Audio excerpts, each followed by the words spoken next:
Hello friends, welcome to our channel. Today we're going to take a look at another horrible case with you. The case of Liga Škromane.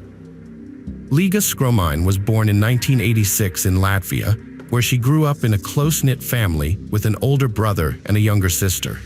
She later moved to Ireland but remained close to her family. It was there that she met her future husband, Andrew Jordan. Despite struggling to connect with new people, the couple married 5 years later and shared big plans for their future. Liga worked at a hotel and lived modestly, but dreamed of opening a yoga retreat center in Portugal. Andrew supported her idea, and they saved money for 4 years to make it a reality. In early 2018, Liga was suffering from a severe skin condition that was affecting her physical and mental well-being. Her sister Ilse invited her on a trip to help her overcome this condition and regain her emotional balance. In February 2018, Liga and Ilse traveled to Thiruvananthapuram, the capital of Kerala, India, where Liga could receive Ayurvedic treatment for depression. Ayurveda, recognized by the World Health Organization since 1985 as one of the most effective alternative medicine systems, offered a promising solution for Liga's health issues. It's important to note that Ayurveda is not a cure-all, but rather a complementary approach to achieving healthy longevity. Liga, 33, and her sister Ilse traveled to Kerala seeking spiritual growth and relief from depression at an Ayurveda center. Their 6-week treatment plan included yoga, meditation, herbal remedies, and personalized nutrition and massage guidance. On March 14th, Liga skipped a yoga class, citing a headache. When Ilse returned to their room, Liga was gone. With the hotel staff's help, Ilse discovered that Liga had left the hotel at 11:30 a.m. in casual clothing, taking an auto rickshaw to Kovalam Beach for a walk. However, Liga was nowhere to be found on the beach, despite Ilse's thorough search until nightfall. Ilse reported her sister's disappearance to the police, but they showed little concern, believing Liga would either be found or return on her own the next day. Although they registered a case, the investigation was sluggish, effectively stalled from the start. Ilse took her sister Liga on a trip to India to share with her the country she loved so deeply. Tragically, the trip took a devastating turn. When the Indian police failed to take action for several days, Ilse decided to take matters into her own hands and began searching for Liga. She received support from friends and also informed her husband Andrew about Liga's disappearance, prompting him to fly to India immediately. After Liga went missing, her husband Andrew Jordan and sister Ilse launched a campaign to find her, reaching out to the local press and creating an online appeal. Ilse also tweeted to India's Foreign Minister Sushma Swaraj, pleading for help and offering a 100,000 rupee reward to anyone with information about Liga's disappearance. Ilse and her friend Alexa, who had flown to India to help with the search, put up posters and distributed flyers in the Kovalam Beach area where Liga was last seen. Many locals joined the search efforts. However, it's important to note that Liga struggled with depression and found it difficult to interact with strangers. On the day she vanished, she took an auto rickshaw to the beach and was never seen again. At the time, she had about 3,000 rupees with her, but no passport, which meant she couldn't leave the country. Ashok Kumar, the head of the local police station, claimed that they had no leads in Liga's disappearance. Initially, the police believed she might have gone on a drinking binge or eloped and would eventually return on her own. However, persistent requests for help from Ilse and Andrew prompted the police to launch a search operation in the Kovalam Beach area where Liga was last seen. Although a woman's body was found washed ashore in Kanyakumari district, it was not identified as Liga's. Andrew suspected that Liga had been kidnapped by local gangs to be sold, and he attempted to infiltrate these gangs to gather more information. However, he was exposed and warned that if he continued to contact the gangs, he would have to leave the country. A month after Liga's disappearance, there were still no leads to her whereabouts. Ilse continued to search for her sister, visiting Kovalam Beach daily and observing people. She developed a theory that the only way to leave the beach unnoticed was by boat. Andrew returned to India on April 17, 2018, and joined Ilse in a new effort to find Liga, but her body remained unfound. The search for Liga was made more challenging due to her being a tourist and a citizen of another country. The Latvian Foreign Ministry maintained close contact with Liga's family and collaborated with the Indian authorities throughout the search process. The Latvian embassy also reached out to the Indian Foreign Ministry for special assistance in finding Liga. Additionally, the honorary consul of Latvia in India, whose jurisdiction includes the region where Liga went missing, was involved in the search efforts. At the request of the Coral State government, the Indian Navy and Air Force participated in the search operation. The search effort was extensive, utilizing an AN-32 transport plane, Gemini inflatable boats, underwater sonar, and 5 deep-sea divers. Unfortunately, despite these efforts, Liga remained missing and the desired outcome was not achieved. By this point, everyone in the local community was aware of the missing tourist from Latvia and was supporting and sympathizing with Andrew and Ilse. On April 20, 2018, Ila received the most awaited yet devastating call of her life. A body had been found in the mangrove jungle. She and Andrew rushed to the designated spot where the police were waiting to take them to the scene by boat. Elsa's heart was racing as she felt the overwhelming horror of the situation. As they arrived, Elsa was met with a gruesome sight. She recognized her sister's clothes, including the shirt and leggings, on the body. However, the jacket and shoes did not belong to Liga. It remained a mystery how Liga had ended up in this remote location, accessible only by going through Panatur from Samudra Beach. 2 women came forward, confirming that they had seen Liga traveling alone into the mangrove forest. But the question remained, why would a girl struggling with depression, already alone, take a boat to such a remote and inaccessible place in the forest? The body was taken to the Medical College Hospital for an autopsy, which was recorded on video. The police stated that they couldn't confirm the identity of the body until DNA analysis was complete. According to the city police commissioner, the body was severely mutilated, with the head found nearby. Although the police have tentatively identified the deceased as Liga, a missing tourist, they need DNA confirmation. Supporting the investigators' conclusion is the fact that Liga's relatives identified the victim by her hair and clothes. One possible theory, according to India's rescue services, is that Liga might have been poisoned by accidentally or intentionally eating the fruit of poisonous pong trees found in the mangrove forest. Between 1989 and 1999, over 500 people died from poisoning by these fruits in Kerala alone. The idea initially seemed absurd, given the body was found hanging upside down without a head. However, if Liga had been poisoned, her body would likely have been in a different position, and her head would have been in place. Indian authorities were spouting absurdities based on misinformation about Liga's complex psychological issues. The investigators also considered the possibility that Liga had willingly abandoned her life.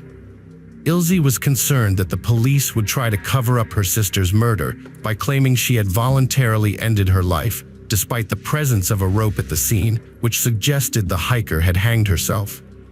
Elsa demanded a credible explanation for the missing head, and Ilse sarcastically retorted, "Don't tell me it's just lost." Here are the forensic test results that Ilse and the public were waiting for. The evidence is overwhelming. The autopsy reveals that Liga Skoma was strangled to death by multiple people during a violent attack. There were blood pools in her brain, bruising on her neck, and external injuries on her body, likely sustained during the struggle. Although the body was decomposing, the characteristic injuries on her throat cartilage indicate that someone forcefully squeezed her throat. The trauma was severe and fatal. Blood clots in her brain confirm strangulation, and bruises were found on her neck and legs, with a total of 9 wounds recorded on her body. Based on the autopsy results, the police no longer consider Liga's death to be voluntary. Instead, They believe she was murdered after putting up a struggle. Ilse, Liga's sister, felt a sense of relief that the police were now taking the case seriously and hoped they would soon find the killers. As part of their investigation, the police started questioning local drug dealers and card players. They also spoke to local residents, two of whom reported seeing Liga walking alone to the area where her body was later discovered. However, the police had doubts about the credibility of these eyewitnesses. Liga's family has criticized the Indian police, accusing them of incompetence. They believe that if the police had launched a search for Liga immediately, the tragedy might have been prevented. The 33-year-old Latvian tourist is thought to have been kidnapped from a nearby beach, taken by boat, and then strangled. A special team of investigators has been formed to find those responsible for the crime. So far, around 40 suspects have been questioned, and arrests are expected to be made in the coming days once the authorities have gathered sufficient evidence. The Indian police conducted an investigation that led to the arrest of two men who were accused of murdering Liga Skron. According to the police, Liga Skron was lured by the two men, who then subjected her to physical abuse before dismembering her body. The two alleged assailants, now in custody, were local dealers of illegal substances. Both suspects, who were also pimps, fully confessed to the crime while under interrogation. However, the autopsy did not provide much evidence due to the advanced state of decomposition of Liga Skron's body. Andrew Jordan filed a petition in Superior Court to review a felony murder case, suspecting that more people were involved in the woman's murder. He noted that both defendants had recanted their guilty pleas, suggesting that they may have confessed due to torture, a common practice in India. However, the Supreme Court of India denied the murdered woman's common-law husband a review of the case, citing a lack of direct evidence. Andrew was outraged when the trial was postponed for 2 months.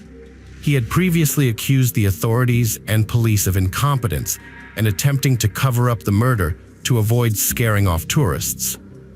The suspect's lawyers requested and received a postponement, which they are legally entitled to do once without providing a reason. Andrew believed that the more the case was delayed, the more likely it was that the investigation was flawed. Despite his concerns, both suspects remained in custody. An investigation into Liga Skron's murder revealed that two men, Umesh, 32, and Udayakumar, 28, offered her drugs, specifically Ligascani weed, and then strangled and decapitated her after she was incapacitated. The two suspects were arrested and found to have a history of committing similar crimes on multiple occasions. They worked for a food delivery company in Kerala's capital city and moonlighted as illegal tour guides. Umesh and Udayakumar have been charged with multiple crimes, including destruction of evidence, murder, poisoning, kidnapping, and rape. The location where Liga's body was discovered had previously been used by Umesh as a meeting spot for his male clients. He has a long history of criminal activity, with 13 cases filed against him, including 6 for sexual assault and 1 for attempted murder. Several of Umesh's victims have come forward to testify against him. Multiple witnesses reported seeing Liga with the two men in the area. Initially, they denied any involvement, but after Liga's body was found, they confessed to the murder, which was committed during an act of violence. The suspects were arrested, but initially claimed they only saw Liga in Kovalam. After repeated questioning, they eventually pleaded guilty. On December 6, 2022, the court sentenced the two men to life in prison and ordered them to pay 65,000 rupees each in compensation to Ilsa, Liga's sister. India has seen a surge in violent crimes against young girls, with a high number of sexual offenses committed against minors. In response, the government has introduced the death penalty to address the acute problem of crime in the country. The persistence of Liga's relatives, particularly her sister, and the involvement of the press and an influential MP were crucial in ensuring the case was thoroughly investigated. Initially, the local police were not taking the case seriously, suggesting that Liga may have voluntarily disappeared. This is not an isolated incident in this area where similar cases. Hello friends, welcome to our channel. Today we're going to take a look at another horrible case with you, the case of Nancy Paola Reyes. Nancy Paola Reyes Gorsi was born on April 13, 1991, in Granados, Guatemala, to Jorge and Pren Gorsi, a poor family of 7. Despite their financial struggles, her parents were determined to provide their 5 children with a good education, hoping they would have better lives. Nancy excelled in school, which enabled her to enroll in the University of Vilanova, where she earned a degree in business administration and document management with honors. However, her academic achievements did not immediately translate to career success. She worked part-time as a cashier and later became an administrator at a supermarket, but her professional growth stagnated. During her university years, Nancy was in an unregistered marriage with a man whose identity remains private, and they had 2 daughters together. Unfortunately, the relationship ended and the couple separated. The father of the children lost interest in their well-being and failed to provide financial support. Nancy lived with her parents and daughters, working at a supermarket with no clear future prospects. The family struggled financially, barely covering essential expenses.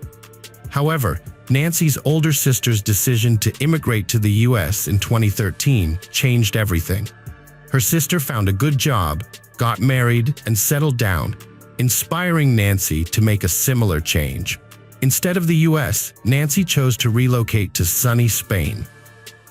The problem was that Nancy didn't have enough money to buy a one-way plane ticket, let alone cover initial expenses.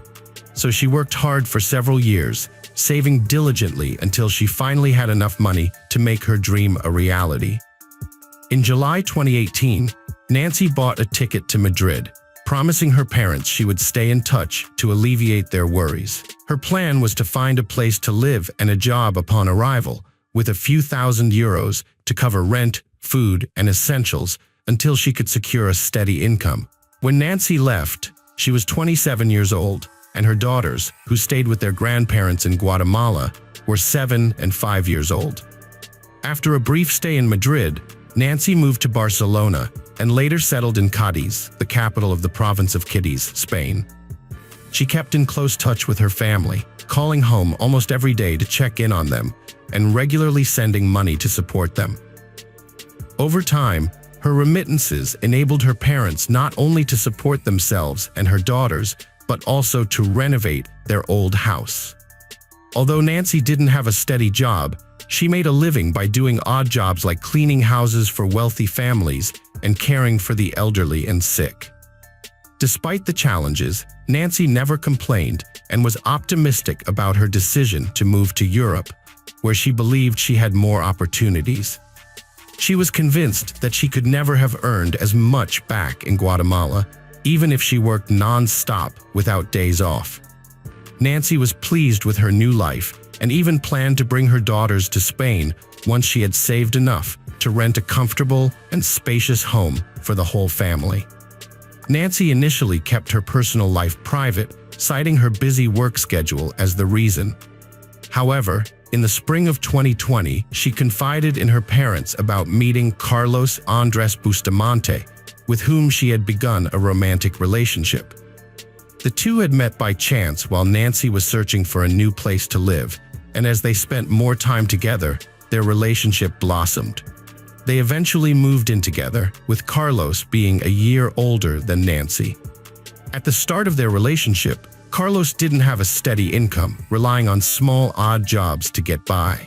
As a result, Nancy became the primary breadwinner, covering their housing and bills, and often providing financial support for Carlos's personal expenses. Despite this, Nancy never expressed any concerns to her family, leading them to believe that she had found a loving and supportive partner. Nancy's 2 younger brothers had also relocated to Spain, and she remained in close contact with them, especially Dennis, the youngest, who had met Carlos and found him likable. In June 2020, Nancy and Carlos decided to move to Santander, a resort city on the Atlantic coast. When Nancy spoke with her family, she mentioned that the climate was warmer and there were more job opportunities. However, this was when problems in her relationship with Carlos started to emerge, which she tried to keep hidden. Carlos turned out to be jealous, hot-tempered, and even cruel. He had no career ambitions and was content to be supported by Nancy. Moreover, he struggled with alcohol abuse and occasionally used prohibited substances, despite repeatedly promising to quit and find a stable job. When Nancy discovered she was pregnant, she was already questioning whether to continue her life with Carlos. Carlos was overjoyed by the news and promised that their life would improve, but in reality, things only worsened. He continued to drink and use drugs, taking money from Nancy or asking his mother for it. Worse still, he began physically abusing Nancy, which she tried to conceal from everyone. On the evening of August 12th, a disturbing scene unfolded while Nancy was video chatting with her parents. Her partner, Carlos, suddenly burst into a fit of rage, yelling at Nancy and demanding to know who she was talking to. Refusing to believe her when she told him it was her mother, he snatched the phone from her hands. After verifying the truth by glancing at the screen, he carelessly tossed the device onto a chair and walked away. The very next day, a similar incident occurred. Carlos again wrestled the phone from Nancy's hands while she was speaking with her parents and daughters. He insisted on knowing who she was talking to, hurled insults at her, and even made threats. A terrified Nancy later attempted to downplay the situation to her relatives, attributing Carlos's behavior to excessive jealousy and assuring them that everything was under control. However, her concerned parents urged her to report the incidents to the police, but Nancy insisted on handling the matter herself. On August 17th, Nancy had a concerning phone conversation with her sister. She stated that if anything happened to her, Carlos would be responsible. Although her words were ominous, she didn't explain further, only asking her sister to take care of her children if needed. This was the last time her sister heard from Nancy. Nancy vanished on August 20th around 2 p.m. She sent a text to her father, promising to call later that evening, but she never did. Her family tried contacting Carlos, but he didn't respond either. The situation was alarming because the couple had recently moved to Santander, had no friends there, and Nancy's brothers were on the other side of the country. A few days later, a suspicious message came from Carlos's phone, claiming that he and Nancy had argued and decided to separate. The message stated that Nancy had left to find a new apartment, ignoring his calls, and he had no idea where she was. Nancy's brothers suggested that Carlos come to Ciudad Real to file a missing person report with them. Carlos agreed, but he never showed up, didn't file the report, and ceased communicating with the family. Nancy's relatives reached out to the police to file a report about her disappearance. In the meantime, Nancy's friends provided her brothers with the address of Sandra Bustamante, Carlos's mother. When they visited her, she became emotional and confessed that she had suspected her son might do something harmful to his partner, but she didn't provide any specific details. Sandra also claimed to have no knowledge about the whereabouts of her son and his fiancée. Although Carlos wasn't answering her calls, he sent her brief messages asking her to stop inquiring and to give him some time. Despite liking Nancy, Sandra was aware of her son's capabilities and understood his true nature. Sandra went to the police station the next day for questioning about Nancy's disappearance. She told the officers what she had already shared with Nancy's brothers: Carlos's troubling behavior and a lengthy text message from Nancy. In the message, Nancy warned Sandra not to give Carlos any money because he would waste it on alcohol and drugs, which made him aggressive and cruel. Nancy said Carlos had no intention of finding a job or overcoming his addictions, and his behavior had become increasingly threatening, making her consider leaving him. She believed it was better to end their relationship before someone got hurt. The investigation also uncovered some disturbing information about Carlos. He had been convicted of bodily harm multiple times, including brutally beating his own mother when he was 17. Although he only received probation at the time, he later served short sentences for assaulting women he lived with and had relationships with. The investigation into Carlos and Nancy's relationship revealed many red flags from the start. Carlos had a history of aggression, drug addiction, and a criminal record, which was compounded by his uncontrollable rage. Meanwhile, Nancy's friends disclosed that she was not just a housekeeper or caregiver, as she had claimed. Instead, she was providing escort services to wealthy clients in Santander, earning a substantial income. Carlos was aware of her occupation and initially accepted it, as it allowed him to avoid finding work himself. However, when Nancy became pregnant, Carlos's behavior became increasingly erratic. He grew suspicious about the child's paternity, wondering if it belonged to one of her clients. Additionally, he was consumed by jealousy, vacillating between preventing her from interacting with other men and forcing her to continue working to support them financially. Meanwhile, Carlos squandered the money he took from his mother on his own vices, leaving them struggling to make ends meet. After nearly a week of unexplained absence, Nancy and Carlos's whereabouts were unknown. Although Carlos had been in touch through messages, he never revealed his location. It wasn't until August 26th that police finally obtained a search warrant for the couple's vacant rental apartment in Santander. The discovery they made was gruesome and left no doubt that Nancy had met a tragic end. Bloodstains were found throughout the apartment, with some attempts made to clean them up, but most were still visible to the naked eye, including in the clogged bathroom and toilet drains. The police also found fragments of bones, hair, skin, and internal organs. Forensic analysis confirmed that these belonged to Nancy, even though her body was not found in the apartment. The crime scene suggested that Nancy had been brutally killed, dismembered in the bathroom, and her remains disposed of elsewhere. Carlos was quickly identified as the main suspect in the case due to evidence found in the apartment, including a package from a local hardware store with his fingerprints on it. The package was for a small hatchet, but the tool itself was not discovered. Further investigation revealed that Carlos had bought the hatchet, along with rubber gloves and large trash bags, at a nearby market on August 20th. This was confirmed by security footage from the store. An elderly vendor who sold Carlos a small cart also positively identified him from a photo. The day after the gruesome discovery in the apartment, Carlos surprisingly surrendered to a Madrid police station, attempting to shift suspicion away from himself. He claimed to be reporting Nancy missing, but was promptly arrested as the prime suspect in the heinous crime. Carlos professed his innocence, stating that he and Nancy had argued and parted ways on August 20th, after which he left town in an emotional state, unaware of any subsequent events involving Nancy. He suggested that someone might have attacked her when she returned to gather her belongings. However, Carlos's alibi seemed dubious, especially considering the police found his fingerprints on the hatchet's packaging.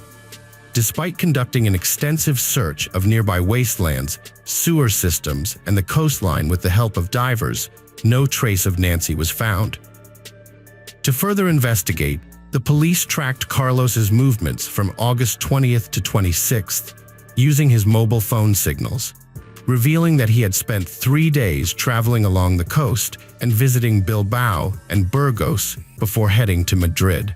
It was clear that Carlos was trying to conceal his activities, but it seemed unlikely that he would travel across the country with a dismembered body, leading authorities to continue their search in Santander. Street surveillance footage captured Carlos's movements on the evening of August 20th.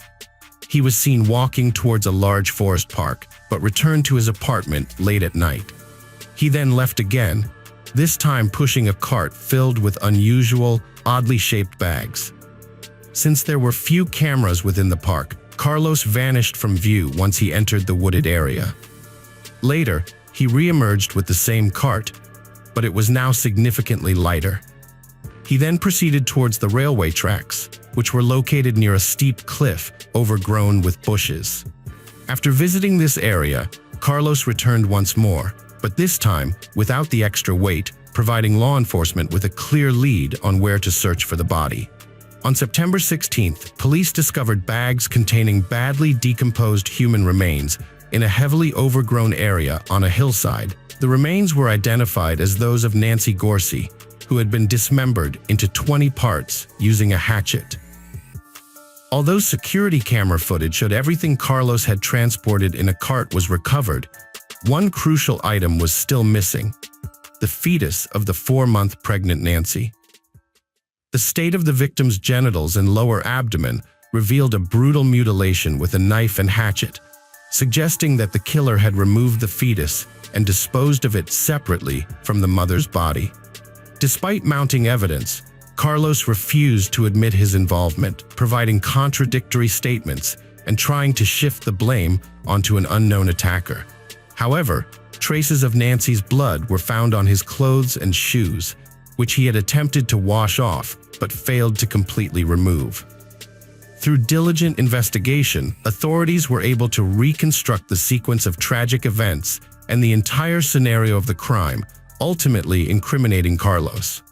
Forensic experts have reconstructed the events of August 20th. After an argument, the man brutally beat and strangled his pregnant partner, Nancy, in the kitchen, where bloodstains were later found on the floor and walls.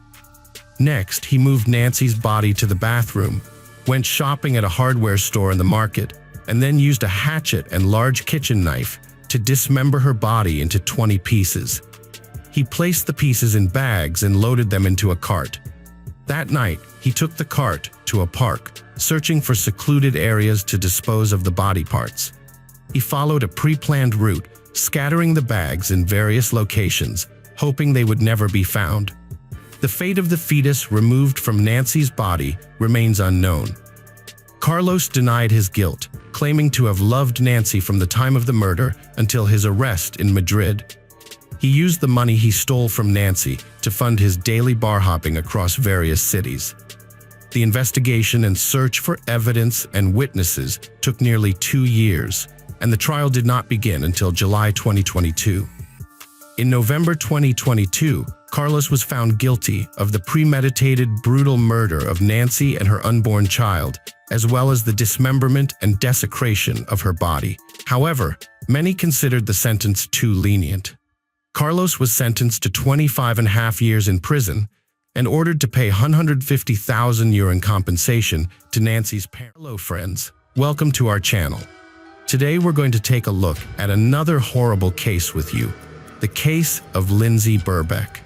Sarah and her boyfriend Brandon arrived at her mother Lindsay's home for a scheduled tea party, but no one answered the door. This was unusual, so Sarah tried to contact her mother several times, but there was no response. She sent 2 text messages, "Where are you?"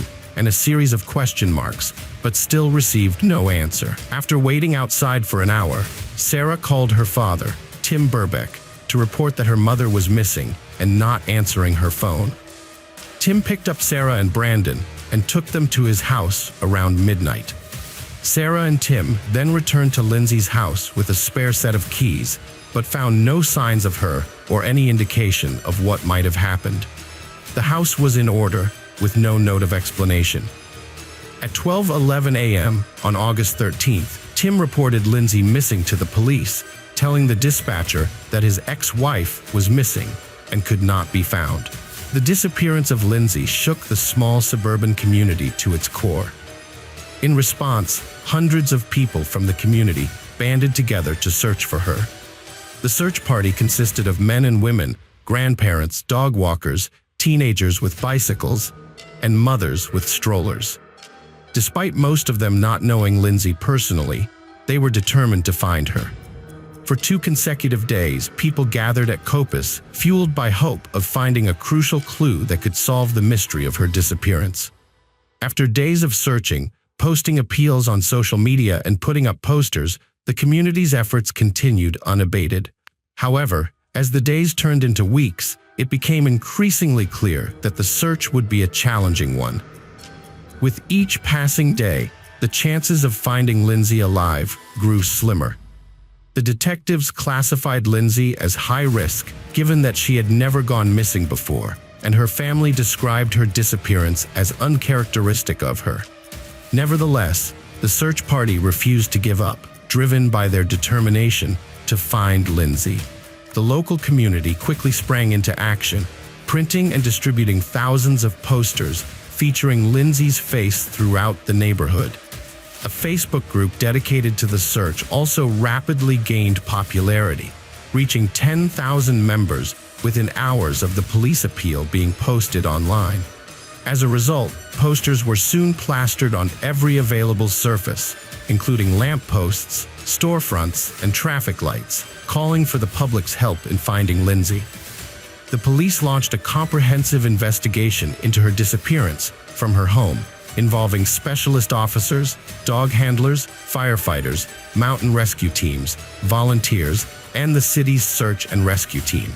They scoured the area around Coppice and the surrounding countryside, using drones and helicopters to search popular walking and running routes. 4 days after Lindsay vanished, the police released CCTV footage showing her last known movements. The footage, captured at 4:10 p.m. on Burnley Road, showed her walking towards Coppice, wearing a distinctive purple jacket, black leggings, and dark sneakers with white soles. As the search entered its 7th day, hopes of finding Lindsay alive were dwindling. Despite the extensive efforts, the police had yet to uncover any leads on her whereabouts. However, they stressed that there was no evidence to suggest she had fallen victim to a crime, leaving open the possibility that she might still be found alive. The search for Lindsay Birbeck continued into the evening, with hundreds of local residents joining the first mass public search of Coppice after a social media appeal. The breakthrough came when a local resident's dog ran into a wooded area in Arrington Cemetery. The dog's strange behavior, sniffing and digging, caught its owner's attention. As the owner approached, they were met with a horrific sight, something soft and unidentifiable underfoot, accompanied by a terrible smell and swarms of flies. Peering closer, the owner saw a foot protruding from the ground, surrounded by earth and grass, wrapped in clear plastic bags. On August 24th, 12 days after Lindsay's disappearance, her body was discovered in the cemetery, buried in a shallow grave. The gruesome discovery marked the end of the search for Lindsay and the beginning of a murder investigation. Dr. Naomi Carter, a pathologist, performed an autopsy on Lindsay's body and concluded that the cause of death was a broken neck, inflicted with extreme force that crushed the larynx. The injury was likely caused by a foot or knee strike. Additionally, there were signs of an attempt to amputate Lindsay's right leg with a saw after her death, resulting in a deep laceration down to the bone. Despite the poor condition of the body, Dr. Carter found that Lindsay's injuries were catastrophic. However, she could not rule out the possibility of sexual activity on the day of Lindsay's disappearance due to the advanced state of decomposition. Before Lindsay's body was discovered, the police and members of the public had searched the area for several days without finding anything. During the search, community volunteers and a police dog handler reported seeing a blue wheelie garbage can abandoned in nearby bushes, but its significance was not yet understood. On August 20th, at 9 p.m., volunteers searching the cemetery found a dumpster with a dark stain on the outside, which they suspected might be blood. They took photos and called the police. 2 officers arrived, inspected the dumpster, and found a brown mark that they believed was dirt. Despite this, they decided the dumpster looked new, and there was no evidence linking it to Lindsay's disappearance, so they left it in place. Around the same time, other important clues were discovered in the cemetery, but initially overlooked. On August 18th, local resident Christine Alderson found a bloody cloth on the grass while walking her dogs with her daughter. Although she thought the fresh red blood might belong to a homeless man who frequented the area, she still reported it. Another dog walker, Judith Bibby, found red clothing hanging on a barbed wire fence near the Cardinal Hill Trail, which was likely Lindsay's jacket. She also heard a child's voice, but no signs of struggle, yelling, or screaming. On August 25th, investigators returned to the crime scene and discovered a yellow-handled saw and a pair of green heavy-duty gloves near Lindsay's grave. The gloves had traces of blood on them, and upon forensic testing, the results showed that the gloves contained the perpetrator's DNA on the inside surfaces, while Lindsay's DNA was found on the outside surface of the left glove. Additionally, a pair of Lindsay's Skechers sneakers, which had been cut along the sole, were found in a blue plastic bag discarded in the cemetery. Further analysis of the evidence revealed that Lindsay's body had been wrapped in plastic sheeting, and beneath the sheeting, foliage and grass not native to the cemetery grounds were found. This led investigators to conclude that Lindsay's body had been moved from a different location before being buried in the cemetery. During the investigation, detectives remembered a blue trash can that had caught volunteers' attention. Reviewing CCTV footage, they made a surprising discovery: a young man pulling a blue wheelie garbage can in the Burley Road area multiple times. The same camera caught him visiting the cemetery 4 times. A suspect emerged, and footage of him carrying a trash can sparked a stir when broadcast on the news. The public helped identify the 16-year-old who surrendered to police the same day. Rocky Marciano Price, a local resident, was the boy in the videotape. He lived with his parents and 5 siblings in their family home of 3 decades on Winnie Hill Road in Arrington. Rocky had several mental health conditions, including autism, attention deficit disorder, and hyperactivity, which he had struggled with since childhood. His low IQ added to his learning and communication challenges. Rocky attended an alternative school in Barnoldswick a few days a week, where teachers described him as quiet and nonverbal. A 2015 psychologist's report found that Rocky had a limited understanding of his emotions and emotional well-being. He struggled to connect events and emotions. A 2016 report stated that Rocky was unresponsive to strangers and required constant supervision and care. His teachers, including Timothy Bradley, who taught at the school for 18 months, tried to engage Rocky in his education, but he preferred hands-on activities to academic subjects. Rocky rarely participated in conversations, even when discussing topics that interested him.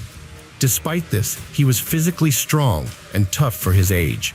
He enjoyed activities like going to the gym, tending to the family's chickens, watching movies, and playing Xbox. Rocky seemed to exist in his own world, often unaware of his actions. Rocky Price randomly targeted Lindsay, killing her simply because she was lonely in the wrong place at the wrong time.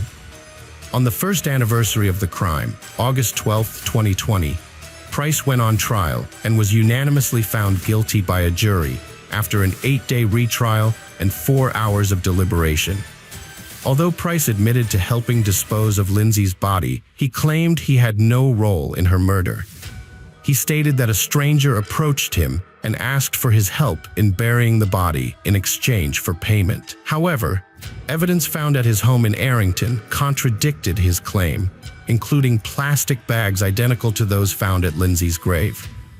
Additionally, a tracksuit and other clothing found at his home matched the outfit he wore on surveillance cameras on August 12th, 16th, and 17th, further implicating him in the crime.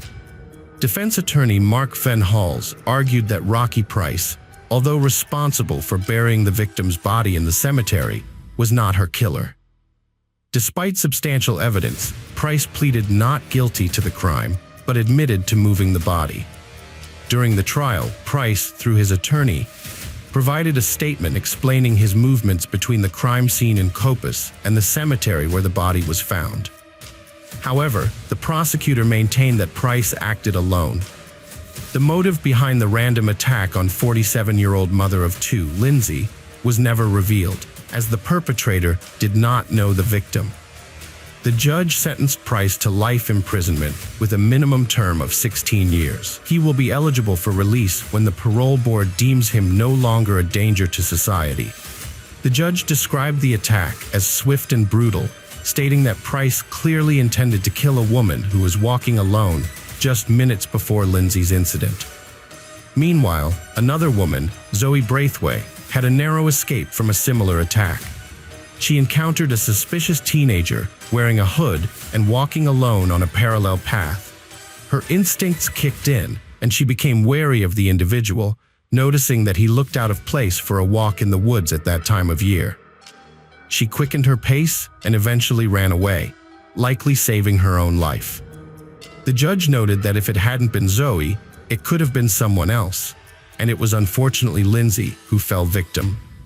This was a calculated and intentional attack. After attempting to target one woman, he deliberately pursued another lone woman.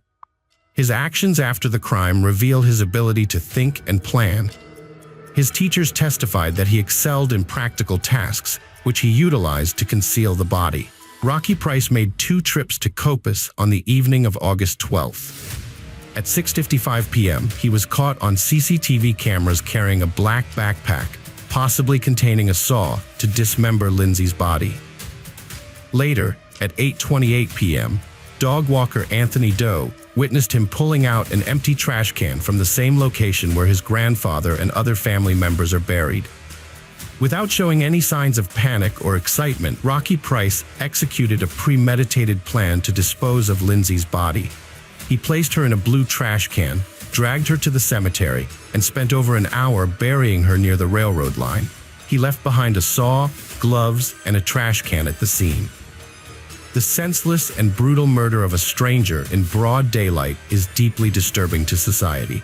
The random nature of the attack and his prior stalking of another woman demonstrate that he poses a significant threat to the public. Rocky Marciano Price's name and photo were published for the first time after a judge lifted restrictions following his guilty verdict. Previously, his identity was kept secret due to his young age. Although the jury knew details about Price, they were not fully disclosed until after the verdict. Price's mental illness does not excuse his actions, as he knew killing was wrong. Lindsay's funeral was held at St. Margaret's Church in Hapton on September 20th, where over 200 mourners gathered to pay their respects. As police directed traffic on Manchester Road, Lindsay's coffin, adorned with flowers, was carried into the church. The outpouring of sympathy was evident in the dozens of bouquets from friends, family, and strangers alike left at the scene in her memory. According to her daughter Sarah, Lindsay was a woman full of optimism and positivity, always looking forward to the future. In fact, she had plans to visit Glasgow with her friend Sharon and was hoping to find love on the Match.com dating site. Tragically, her bright future was cut short on a sunny summer day. Rocky Price's fascination with death and mutilation may be a symptom of a deeper issue, such as autism. This neurodevelopmental disorder can cause difficulties with social interaction, motor skills, and repetitive behaviors, leading to withdrawal and isolation. While the exact cause is unclear, the consequences of Rocky's actions fit the severity of his crime, including burying Lindsay's. Hello friends, welcome to our channel. Today we're going to take a look at another horrible case with you, the case of Carmen Thomas. Carmen Thomas was born on October 30th, 1987, in South Africa. When she was just 10 years old, her father passed away. This tragic loss had a profound impact on her family, and they decided to Whitby, United Kingdom, to live with relatives. However, they did not find the peace they were seeking, and after some time, they returned to South Africa. Despite the challenges she faced, Carmen decided to stay with her relatives when she turned 18. She later moved to London, where she completed her studies and earned a master's degree in marketing.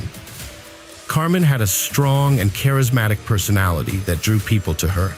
She was a loyal friend and companion to many, but living in a big city like London came with a high price tag.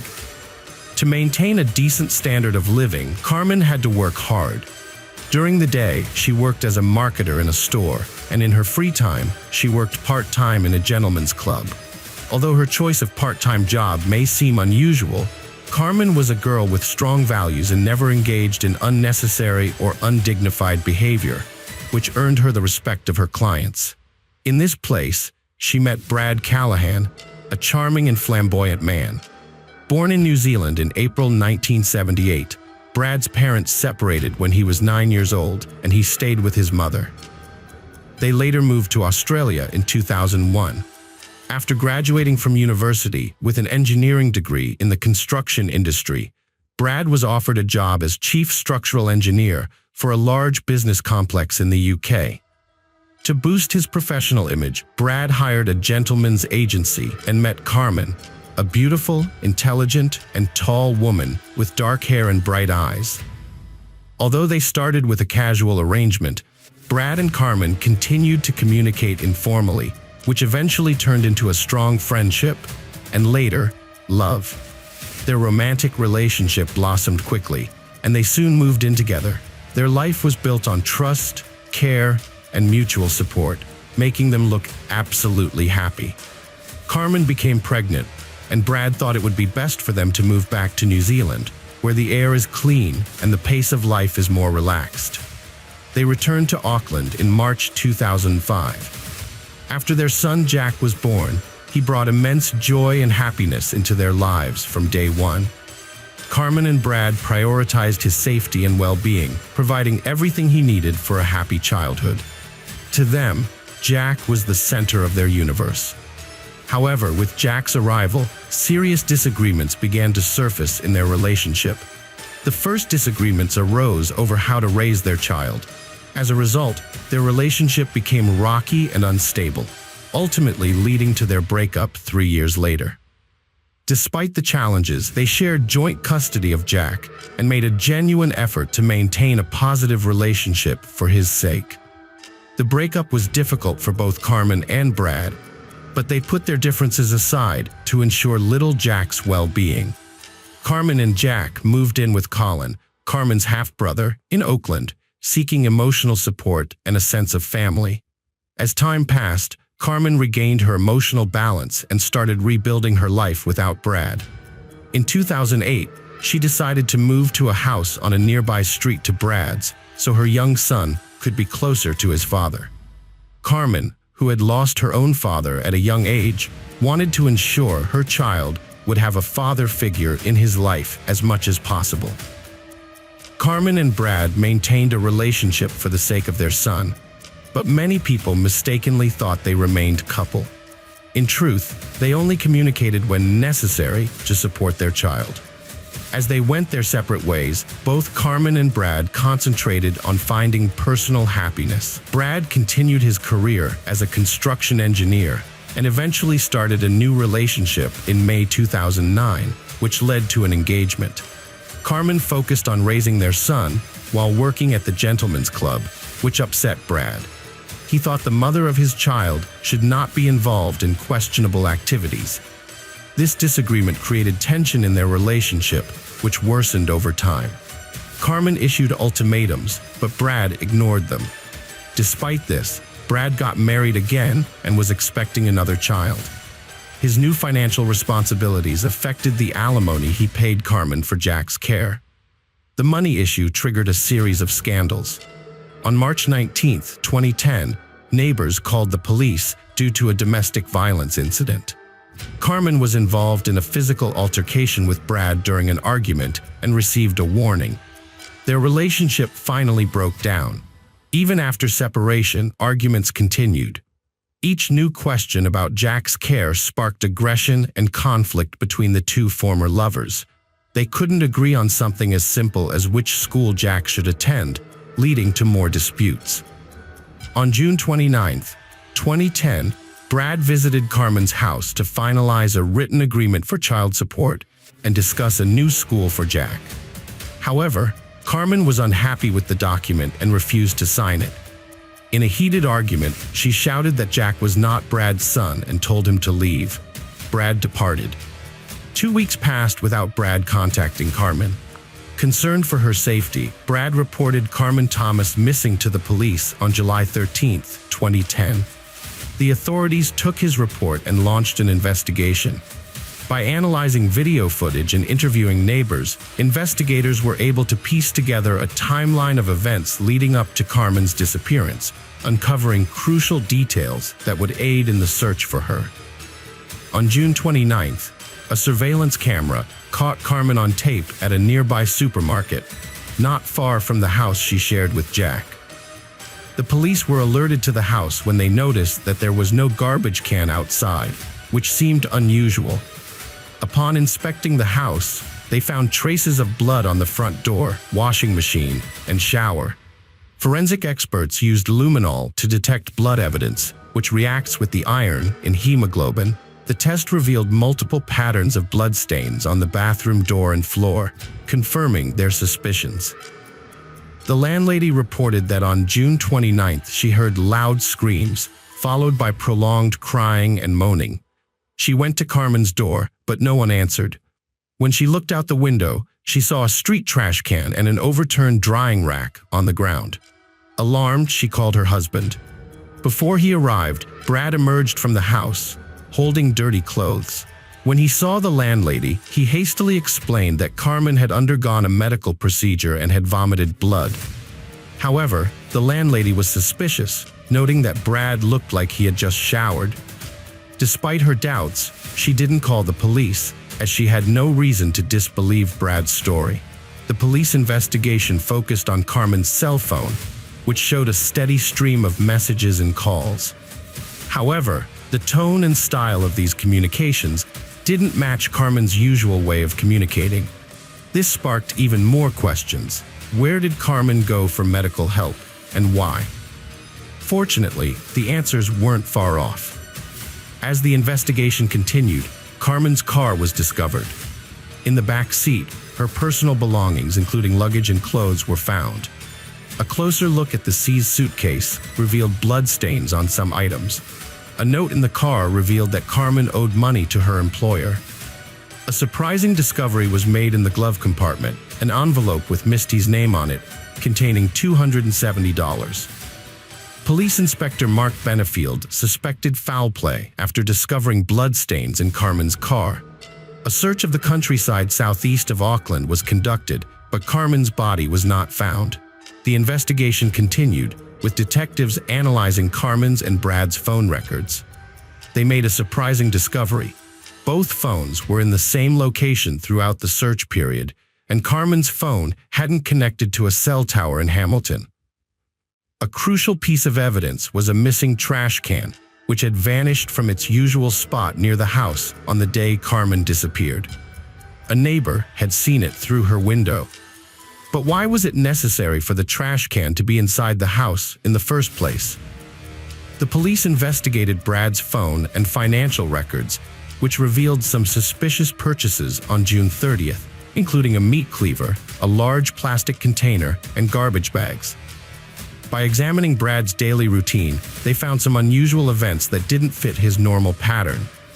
One day, he arrived at the construction site very early and spent a long time walking alone around the property. While this was unusual, it wasn't enough to raise concern among the workers who saw him. As the evidence mounted, including Carmen's phone and Brad's questionable purchases, he went from being a victim to a suspect. The police believed that Brad had killed Carmen by hitting her on the head multiple times and then hiding her body. On September 21st, Brad was arrested and charged with Carmen's murder and attempting to modify the course of justice. He pleaded not guilty and was scheduled for trial. In a surprising coincidence, Brad's second son was born to his new partner while he was in custody, causing a wave of emotion and resentment in the young father. 9 days after his arrest, Brad broke down and revealed to investigators where he had buried Carmen's body. Brad concocted a plan to make it seem like Carmen had left for Hamilton and never came back. Confident in his scheme, he was convinced he'd pulled it off. However, life had other plans. Under interrogation, Brad recounted the events of that fateful day. It began with a heated argument, which ended with Carmen kicking Brad out of the house and claiming Jack wasn't his son. Brad left, but 5 minutes later, he returned and struck Carmen on the head with a baseball bat, rendering her unconscious. The impact was severe, causing blood to gush from the wound and stain the floor bright red, accompanied by labored breathing. Standing over Carmen's lifeless body, Brad's eyes blazed with a wild, unhinged expression. He realized the gravity of his actions, but his anger and resentment towards Carmen's words clouded his judgment. In a fit of rage, he unleashed several more punches. Although aware of the irreparable consequences, his obsessive fury consumed him. Fleeting memories of happier times flashed before his eyes, but they were now forever lost. Brad knew his life would never be the same after that devastating moment, but he felt no remorse as he had eliminated his primary problem, and Jack was now exclusively his. After regaining consciousness, Brad took a shower and discreetly left Carmen's house. In the subsequent days, he took swift action to dispose of Carmen's body and conceal the evidence of the crime. He contacted his friend and arranged to meet him outside a supermarket, asking him to purchase 3 black garbage bags, kerosene, and cleaning supplies. Brad waited outside the store, trying to avoid raising suspicions. Once his friend had made the purchase, Brad returned to the apartment and began the cleanup process. He meticulously wiped away the blood spatter and then placed the body in a garbage bag, which he later discarded in a trash can. After Carmen's murdered, the defendant cut her body into 8 pieces to dispose of it. He severed her legs at the hip joints, then cut each leg into 2 pieces at the knee. He also severed her arms and head from her torso. On July 3rd, he confided in a friend at a boat ramp in Oahu Bay, Oakland, telling him that he had killed Carmen during an argument and needed help to get rid of the body. However, the friend refused to lend him a boat, and the attempt to dump the remains at sea failed. Over the next few days, the defendant drove to Wyrie Ridge in West Auckland and buried the body parts in a shallow grave. On July 7th, he drove Carmen's car to Hamilton and abandoned it in a hotel parking lot, leaving behind a suitcase of clothes and other personal belongings to make it seem like she had intentionally left. However, in his hurry, he failed to notice that the suitcase also contained bloody clothes. After disposing of the car, Brad attempted to create the illusion that Carmen was still alive by sending text messages from her cell phone to her friends. He pretended to be Carmen, claiming she was unwell and had been in poor health for days. However, Brad's plan ultimately failed. On October 1st, the police searched the burial site indicated by Brad and discovered Carmen's body. Her remains were found in plastic containers in a makeshift grave on Wyrie Ridge, and an autopsy revealed that she had died from multiple head injuries, including a fatal blow that caused a compressed skull fracture. After forensic examinations, Carmen's body was returned to her family for burial. A private funeral was held at Green Lane Christian Center on October 13th to honor Carmen, a young mother known for her cheerful, kind, and successful nature. Her son, little Jack, was only able to hug and kiss her white casket, having waited and hoped to see and hug his mother. The first court hearing for Carmen's case took place on February 8, 2011.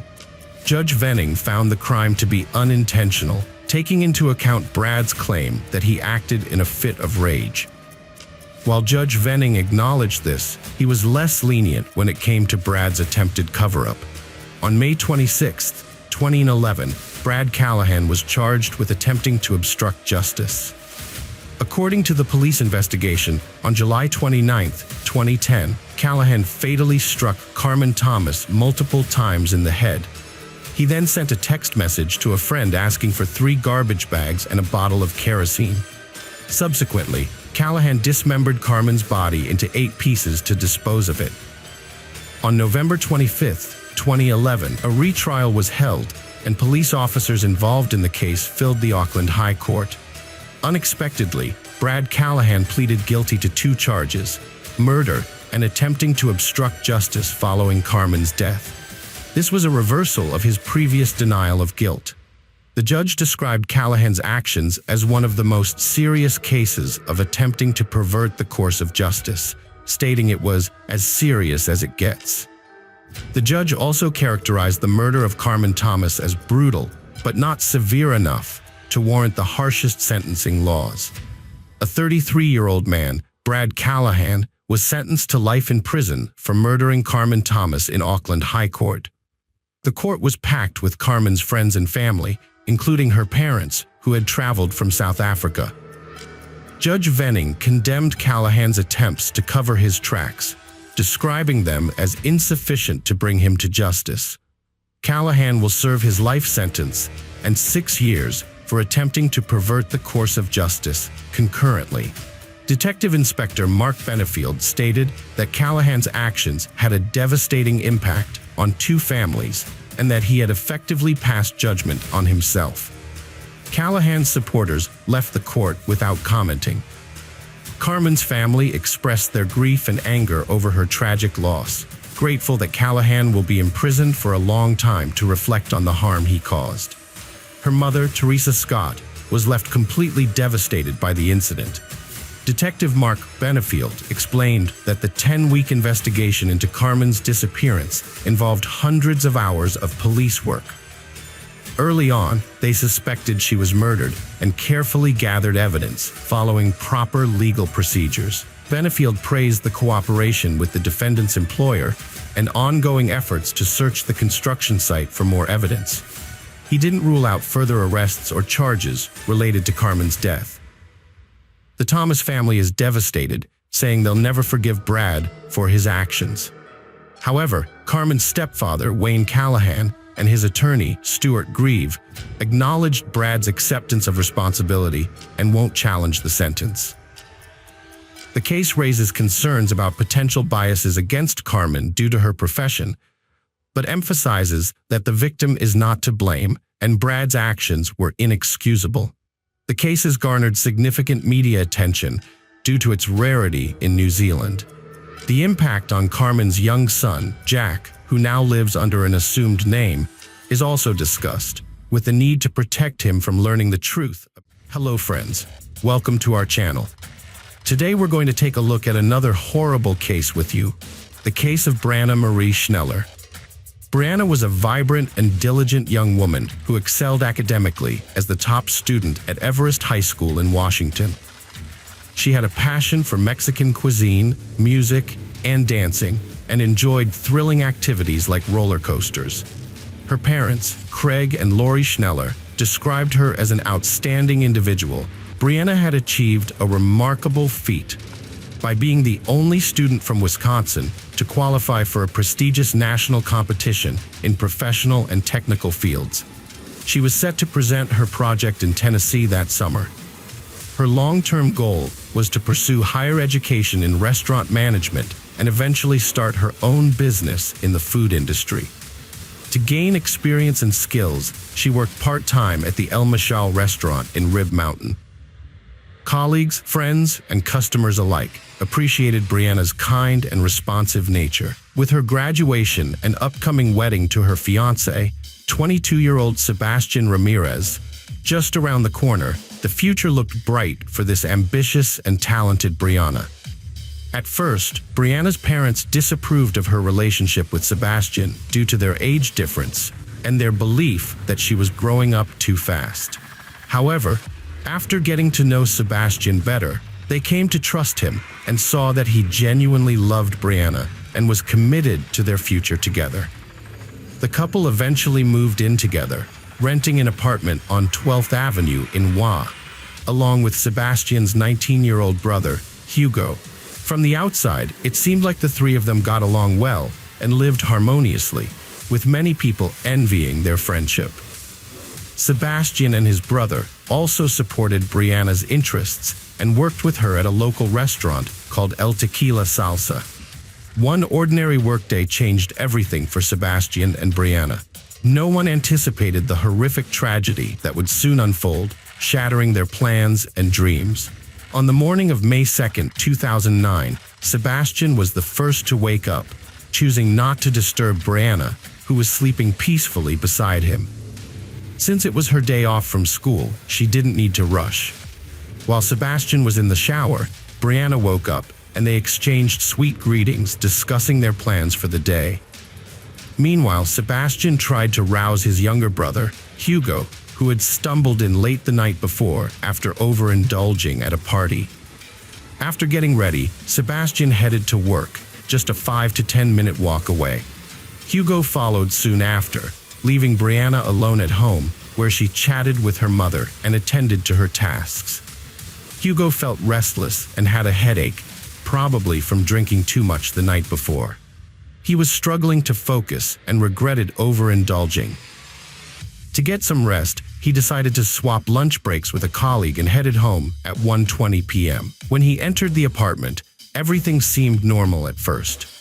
However, as he walked further, he noticed that his brother's and girlfriend's room was in disarray.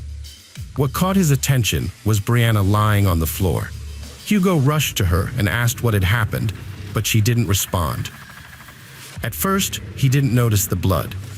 When he moved the towel that had been covering her face, he let out a scream. Brianna was unrecognizably disfigured. Hugo grabbed the phone to call the emergency services, but his hands were shaking and his mind was foggy. Despite his distress, he knew he had to act. He ran to his neighbor's apartment, a floor below, through tears. Young Ramirez tried to explain what had happened and asked her to call for help. On a Saturday afternoon, emergency services received a call despite it being a day of rest. A woman called on behalf of her neighbor, requesting medical help for Brianna, who lay severely injured on the floor, with cuts and a disfigured face, showing no signs of life. Police and paramedics were immediately dispatched. When they arrived at the apartment building, the parking lot was crowded, but one individual, Hugo Ramirez, stood out and approached them. He led the officers to the apartment, where he, barely able to speak, pointed out the shocking scene before them. At the center of it all lay Brianna, her body bearing deep stab wounds on her chest, neck, and wrist. The officers asked him to leave the room while forensic specialists began their examination of the crime scene. The crime scene suggested the victim had been lying there for a while, with dried blood scattered everywhere. Defensive cuts on her arms showed she tried to fight back, but was overpowered. The forensic team found key evidence: a bloody, broken iron on the floor, 2 knives in the sink, one with a missing tip, blood on the soap, and a telling shoe print on the carpet. These details hinted at the brutal attack. No signs of forced entry suggested Brianna knew her attacker or they had a way in without breaking in. Scattered bills, accumulated from work, totaled a substantial sum, but nothing seemed missing. The broken knife tip in her body indicated a violent attack, not robbery. The amount of force needed to break the knife hinted at a strong attacker. Police needed to speak with Brianna's relatives and friends to gather information and convey the devastating news. Craig and Laura Schneller waited anxiously at the police station, unable to reach their daughter after hearing of a tragedy at her home. Their worry turned to dread as officers delivered devastating news, their worst fears confirmed. The loss shattered their lives, dividing their world into before and after. Authorities showed them identification photos, but only those revealing part of her face due to extensive injuries. The confirmation was almost too much to bear. After consulting with the psychologist, Craig and Lori, Brianna's parents, were willing to cooperate with the investigation to help catch the person responsible. They provided as much information as possible about their daughter's life, emphasizing that she had no known enemies or anyone who might hold a grudge against her. Lori was the last person Brianna had communicated with that morning, having messaged her around 10 a.m. to let her know she had taken Brianna's car to the auto repair shop.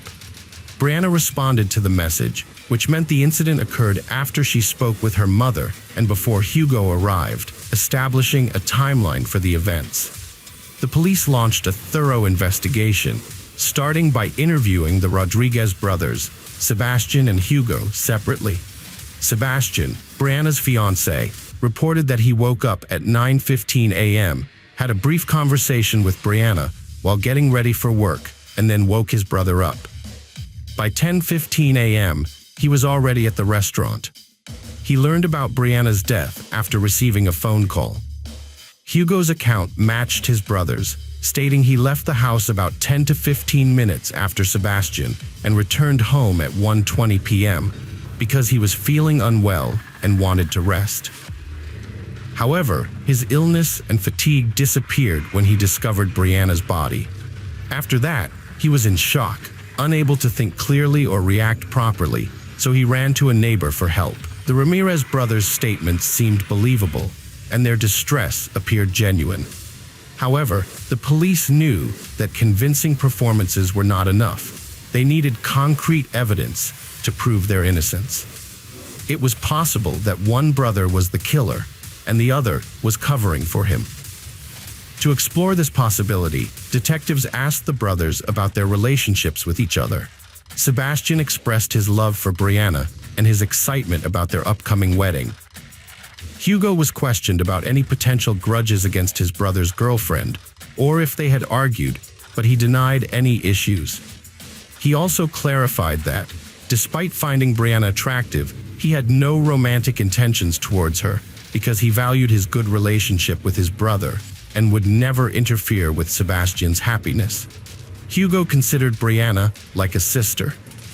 The police interrogated the brothers for hours, but neither aroused any suspicion. After taking DNA samples, they were allowed to return home. Detectives verified the brothers' alibis by interviewing El Tequila Salsa restaurant employees and reviewing surveillance footage. The evidence confirmed their accounts, ruling out a domestic crime. The new focus became identifying Brianna's killer. Was a predator watching her, striking when she was alone? The investigation continued. The autopsy results confirmed the police's initial suspicions. Brianna was hit on the head with a blunt object, then her throat was slit and she suffered multiple stab wounds. The intense attack left numerous, potentially fatal wounds.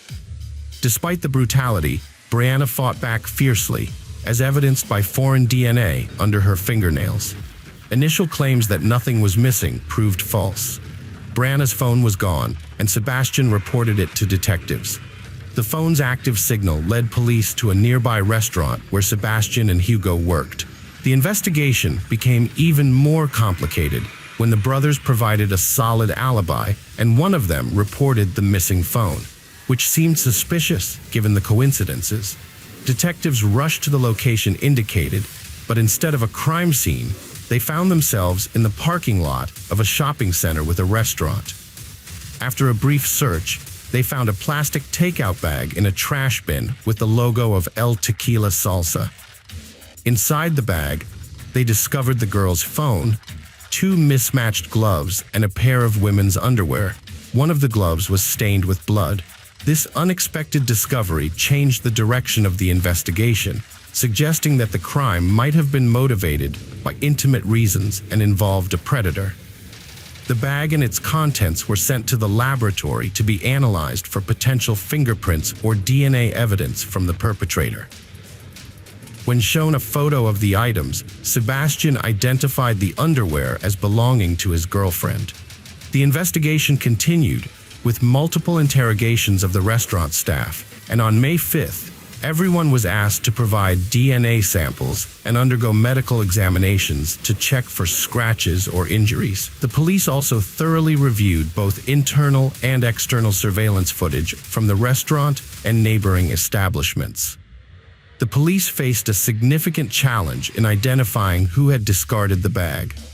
Their initial attention focused on a kitchen worker who arrived late to work around the time Brianna's lifeless body was discovered. However, he had a solid alibi, as a traffic stop for speeding en route to the restaurant supported his claim. Fortunately, reviewing surveillance footage greatly aided the investigation. Raul Ponceroa, a 24-year-old kitchen manager, became a person of interest. He left the building at 10:18 a.m. wearing a brown hoodie, but returned without it at 10:53 a.m.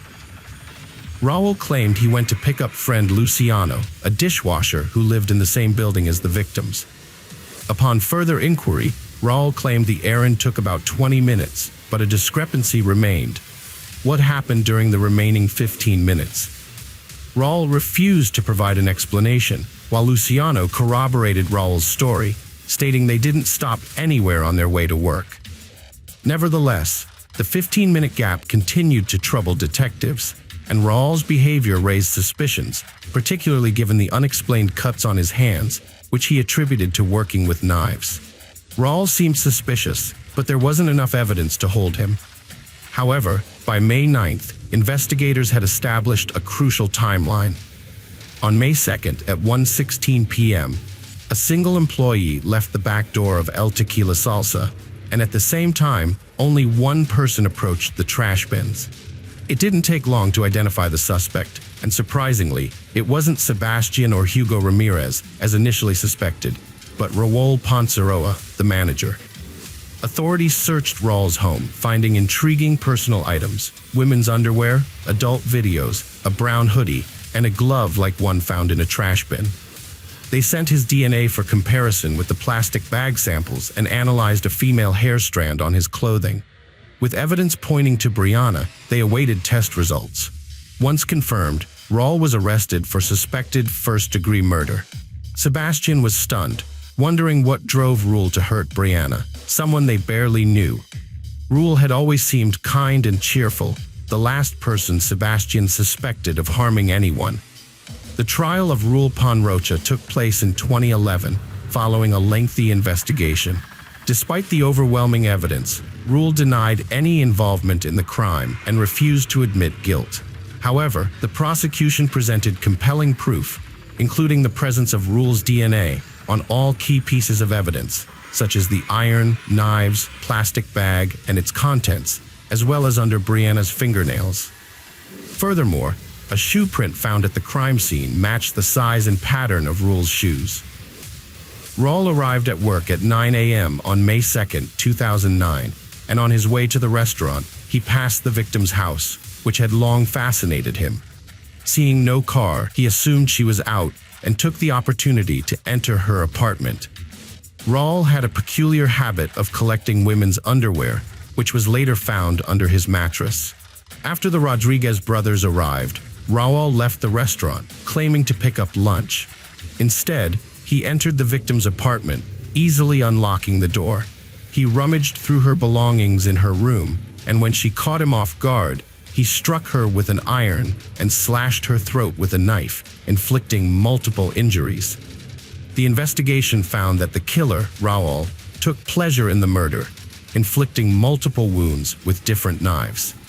He then tried to cover his tracks, washing his hands and removing his jacket before resuming work as usual. During a lunch break, he disposed of the evidence in a trash bin, unaware he was caught on the kitchen's video recordings. Raul claimed to have met Brianna but didn't kill her, instead implicating a former restaurant employee, Sergio, who he saw at her house on the day of her death. However, Sergio had an alibi, having left the country weeks prior to care for his ill father in Mexico. He testified at the trial, refuting Raul's accusation and disproving any involvement in the crime. Raul's attempt to shift blame failed. The defendant showed no remorse for falsely accusing an innocent person of a heinous crime during the trial. Brianna's relatives, including Sebastian and Hugo, were present and struggled to contain their emotions. Raul Ponceroa was found guilty and sentenced to life imprisonment without parole. He is currently serving his sentence in Wisconsin. Brianna's father stated that her case became personal for many involved, cherishing memories of her. He confessed that her death broke his heart and he lost faith. It is hoped that Sebastian has closed this tragic chapter and moved forward. His brother Hugo later appeared on a TV show discussing their ordeal. Raul's actions were fatal for Brianna, devastating her family's hearts. If he hadn't tried to cover up his tracks, he might have gotten away with clumsy apologies, possibly leading to a confrontation with the Rodriguez brothers. It's unlikely Brianna would have reported him to the police, and even then, the incident could have been resolved with... Hello friends, welcome to our channel. Today we're going to take a look at another horrible case with you. The case of Alana Frick. Alana Christine Frick was born in September 1977 in Windsor, Ontario, Canada, to Croatian immigrants, George and Anafi. She was the younger of two daughters, and her birth was seen as a miracle by her parents, who had been told by doctors that they would not be able to conceive again after her older sister Caroline. Alana was very close to her sister from an early age and was raised with strong values of hard work and education. Her parents worked tirelessly at a large car factory to provide for their daughters and instill in them a love of learning. Both sisters excelled in school, but Alana stood out for her determination and passion for learning, spending all her free time reading and pursuing extracurricular activities like dance, gymnastics, and track and field. During her summer breaks, Alana worked in cornfields to help her family and learned to budget wisely. She excelled in math and science, and by high school, she had set her sights on a career in medicine. She graduated as the top student and enrolled in a prestigious medical university without issue. It was during high school that Alana began dating Matthew Ryan, who was also studying medicine. Their romance lasted throughout their university days, but after graduation, Alana decided to continue her studies in Ottawa's university residency program, while Matthew settled for a job at a local hospital. Despite the distance, Alana and Matthew's relationship continued until nearly 2002, during which time they even planned to marry. However, they eventually decided to remain friends. By then, Alana was interning at one of the country's top clinics and was working towards earning a doctorate, while Matthew's career had stalled. In February 2003, Alana experienced love at first sight while working a night shift at the hospital. She walked into the staff room and noticed a new colleague, Mohammed Shamji, who instantly captured her attention. Mohammed was a year older than Alana and a resident in the neurosurgery department. Coming from an esteemed family of medical professionals, Mohammed was born and raised in Ottawa. His father, Farid Shamji, was a distinguished surgeon, and his mother, Edith, was a skilled psychiatrist. His older brother, Ali, was a seasoned medical biophysicist, and both brothers had graduated from Yale University. Mohammed later returned to Canada to earn his doctorate from the University of Western Ontario. Although Mohammed initially showed no interest in approaching Alana, she was drawn to him and attempted to catch his eye. Eventually, Mohammed asked his colleagues for her phone number, sent her a message, and their romance began to flourish. Alana thought Mohammed was shy and introverted because he rarely initiated conversations, felt uneasy on dates, and would suddenly change topics or become silent. However, it was later revealed that his distant behavior wasn't due to shyness, but rather a lack of interest, as he was already secretly dating another woman. When Alana found out about the other woman, she became determined to win Mohammed over and become his sole partner. Their relationship was tumultuous during the first year, with 3 breakups and reconnections, mainly due to Alana's persistence. Despite her parents' advice to leave Mohammed, Alana remained committed, believing she had found her true love. Alana showered Mohammed with gifts, surprises, and home-cooked meals, but he only occasionally reciprocated her efforts. Meanwhile, Mohammed seemed to simply accept her affections, reciprocating only infrequently, creating an unbalanced dynamic in their relationship. In the summer of 2004, Alana discovered she was unexpectedly pregnant, which caused anxiety for both her and her partner. Despite their surprise, Mohammed, who was raised in a traditional Muslim country, felt pressured to marry Alana before their child was born, following cultural customs. The couple had 2 wedding ceremonies in early September 2004, one that respected Mohammed's family's cultural traditions and another with friends at a trendy restaurant complex. Although they appeared happy and in love, their marriage marked the beginning of a difficult period that would ultimately end in tragedy. In January 2005, they moved into a spacious house in an upscale Ottawa neighborhood and welcomed their daughter, Yasmin Ina. However, the birth of their daughter did not improve their marriage. Mohammed prioritized his career and education, neglecting his wife and newborn daughter. Moreover, he openly expressed his disappointment at not having a son. After having her baby, Alana took maternity leave to care for her child and manage the household.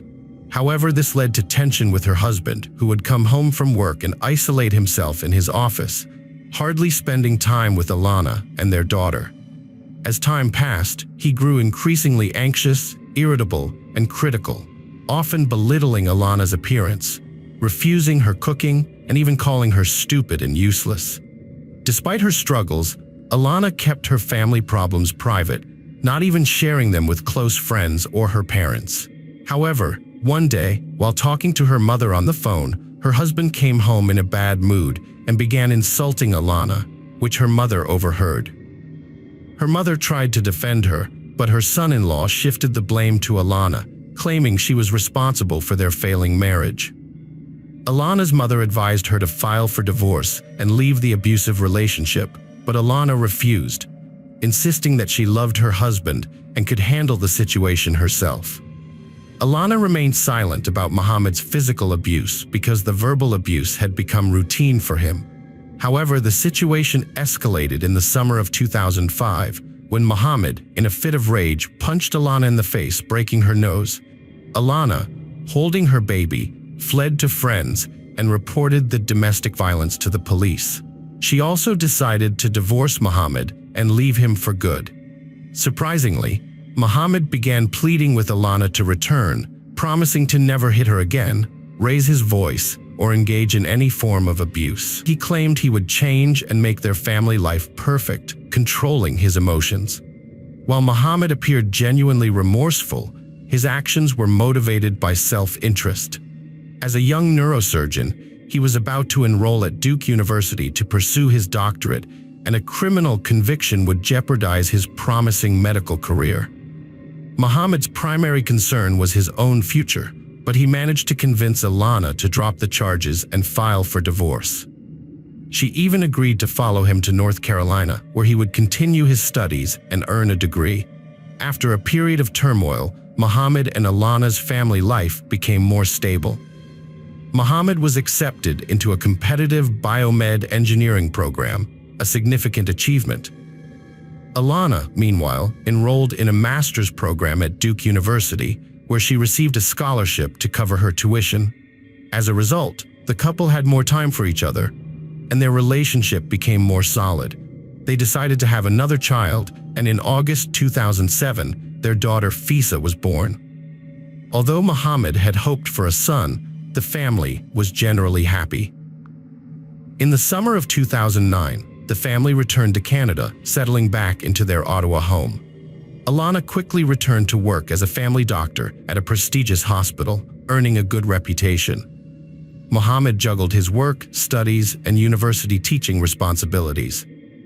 Around the same time, social media was becoming popular, and the couple started a personal blog that presented an idealized image of their family life. Behind their perfect facade, Mohammed and Alana's relationship was troubled. He controlled every aspect of her life, dictating who she could see, what she wore, and even monitoring her online activities. He would openly criticize her appearance, style, and parenting, but Alana chose to remain silent and tolerant of his behavior. As time passed, Mohammed's aggression and yelling increased, always blaming Alana for their arguments and problems. In 2011, he was offered a prestigious fellowship in spinal surgery in Calgary, which he accepted. However, he moved without his family, leaving them behind in Ottawa, and they were forced to maintain a long-distance relationship for over a year. During a visit home, Mohammed left his laptop on, and Alana discovered a message on his social media from a woman, implying a romantic involvement. When Alana confronted him directly, he admitted to having an affair and didn't deny it. This revelation was a devastating blow to Alana, and she considered divorcing her husband again. Her family thought she wouldn't forgive him this time, but surprisingly, Alana gave her family another chance. Mohammed promised to end the affair and start fresh in Toronto, where he had received a prestigious job offer. Mohammed and Alana had a third child, Marius, in 2013, hoping to strengthen their family. However, Mohammed's behavior towards Alana didn't change, and he continued to focus on his medical career, becoming a respected neurosurgeon. Alana also advanced in her career, but tension between them grew. During a family ski vacation, Mohammed's abuse resumed, leaving Alana with a deep cut on her arm that required stitches. Initially, she claimed it was a skiing accident, but later confided in her friend that it was from an argument over another affair. Alana overheard a private phone call between her husband, Mohammed, and his mistress. When she confronted him about it, he physically abused her. A friend advised Alana to divorce Mohammed, but she refused. Her friend jokingly suggested that Alana have an affair to get revenge, and although they laughed, Alana might have considered it a viable option to get back at her cheating husband. The summer of 2016 was difficult. While their older kids were at camp, Alana's youngest child stayed with her parents. During this time, the couple's relationship deteriorated. In early September, they celebrated their 12th anniversary on social media, but just a week later, they discussed getting a divorce. Mohammed refused, stating he was content, while Alana felt desperate. She started an affair with a colleague who had shown interest in her. Alana found solace in this new relationship, enjoying the care, attention, and feeling loved again. She became so enthralled that she might have considered leaving her children behind to be with her lover. On November 25, 2016, a fierce argument erupted in the family when Elena told her husband Mohammed that divorce was inevitable. The next day, she consulted a divorce lawyer and then departed for a 3-day medical conference in another city. During her time away, Mohammed frantically sent her messages begging her to reconsider and salvage their marriage for the sake of their children. When Elena returned home on November 30th, she made a final phone call to her parents, attempting to reassure them that everything was okay despite her anxious tone. What her parents didn't know was that Elena had tried to contact the police that evening, but unfortunately, she misdialed the number, which would have devastating consequences. The following day, December 1st, Elena's mother Anna tried to reach her daughter but couldn't get through, so she called her son-in-law Mohammed to find out what was going on. In a calm tone, Mohammed deceived Anna, telling her that Elena had abandoned him and their children in the middle of the night to be with another man. Elena's parents were suspicious of Mohammed's story, knowing their daughter would never abandon her children. They contacted a close friend of Elena's who lived nearby, asking her to keep an eye on the Mohammed home while they rushed to Toronto to file a missing persons report with the police. Alana's family was worried when her friend said her car was still in the driveway. When her parents arrived at her house, everything seemed normal, but Mohammed was upset, insisting that Alana was with her boyfriend and that the police had been called unnecessarily. He had already told the police this when they visited earlier. Later, on December 2nd, a man walking his dog near the river, about 24 miles from the Mohammed's home, found a new-looking large suitcase under a bridge. Despite initial hesitation, his curiosity led him to open it, and he was shocked to find the body of a blonde woman inside. He immediately contacted the police, who sent the suitcase and body to the medical examiner to identify the victim and determine the cause of death. Alana's body was easily identified due to a luggage tag on her suitcase from a recent conference trip. Her parents confirmed her identity. An autopsy revealed that she had suffered multiple abrasions and bruises, but the primary cause of death was mechanical asphyxiation and a broken neck. The body was found dressed in pajamas, with no shoes, and positioned in a way that suggested she was placed in the suitcase shortly after death. Mohammed, the suspect, was apprehended the same evening at a coffee shop where he was consulting with a lawyer, apparently preparing to flee the country. However, he was caught before he could escape. He was charged with first-degree murder, but the neurosurgeon denied any involvement in the crime. A disturbing aspect of the incident came to light. Their 12-year-old daughter, Yasmin, had unknowingly witnessed her mother's murder. According to Yasmin, she heard screams and noise coming from her parents' room and rushed in. She cracked open the door to see her father kneeling behind the bed, with her mother likely lying on the floor, out of her sight. Mohammed yelled at Yasmin, telling her to leave, shut the door, and go back to bed. The next morning, he told the girls that their mother had left.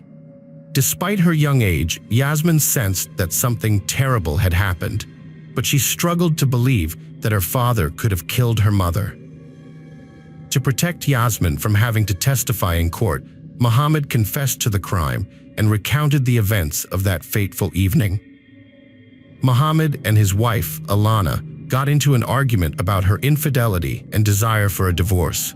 The situation escalated quickly, and Muhammad physically attacked Alana, knocking a phone out of her hand as she tried to call the police. He struck her multiple times in the face, pinned her to the floor, and strangled her. Their daughter walked into the room but couldn't see what was happening because of the bed. When Muhammad realized Alana was no longer breathing, he tried to resuscitate her, but it was too late. He had broken her neck during the attack. He then put her body in a large suitcase, drove around for hours, and eventually threw the suitcase off a bridge into a river, hoping the current would carry it away. However, the suitcase got stuck against the bridge's foundation in the darkness. During Muhammad's trial in 2017, his father, Farid Shamji, caused an uproar by making disparaging comments about his deceased daughter-in-law.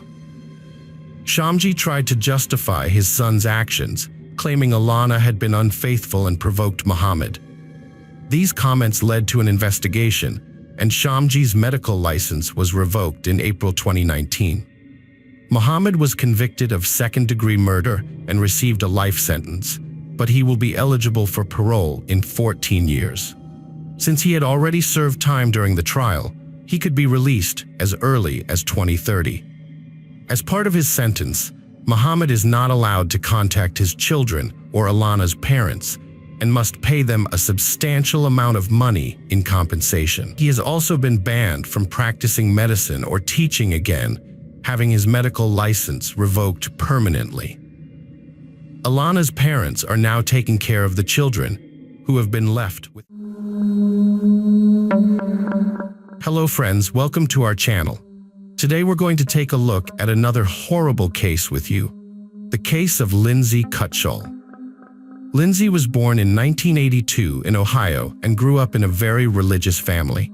She was an active and adventurous person, interested in sports, hiking, and extreme tourism.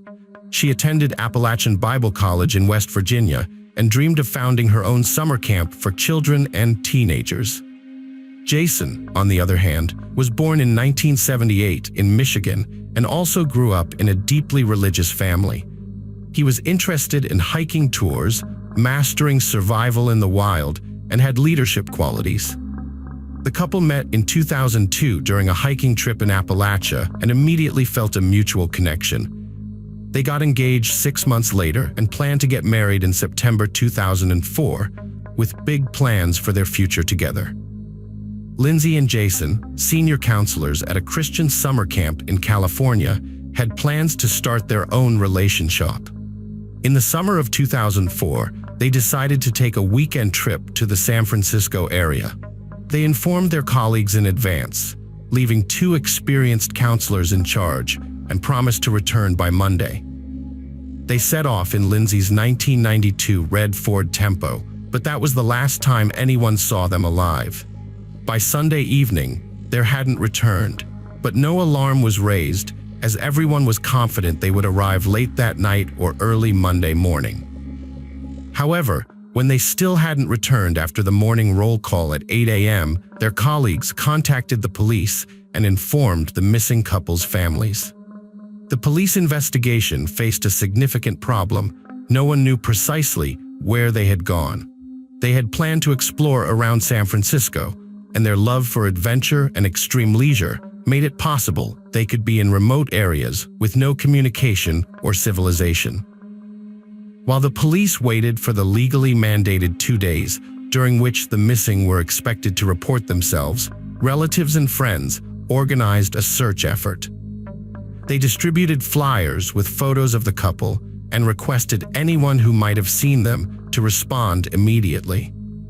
By Tuesday, law enforcement had joined the search operation, focusing on San Francisco, its suburbs, and surroundings.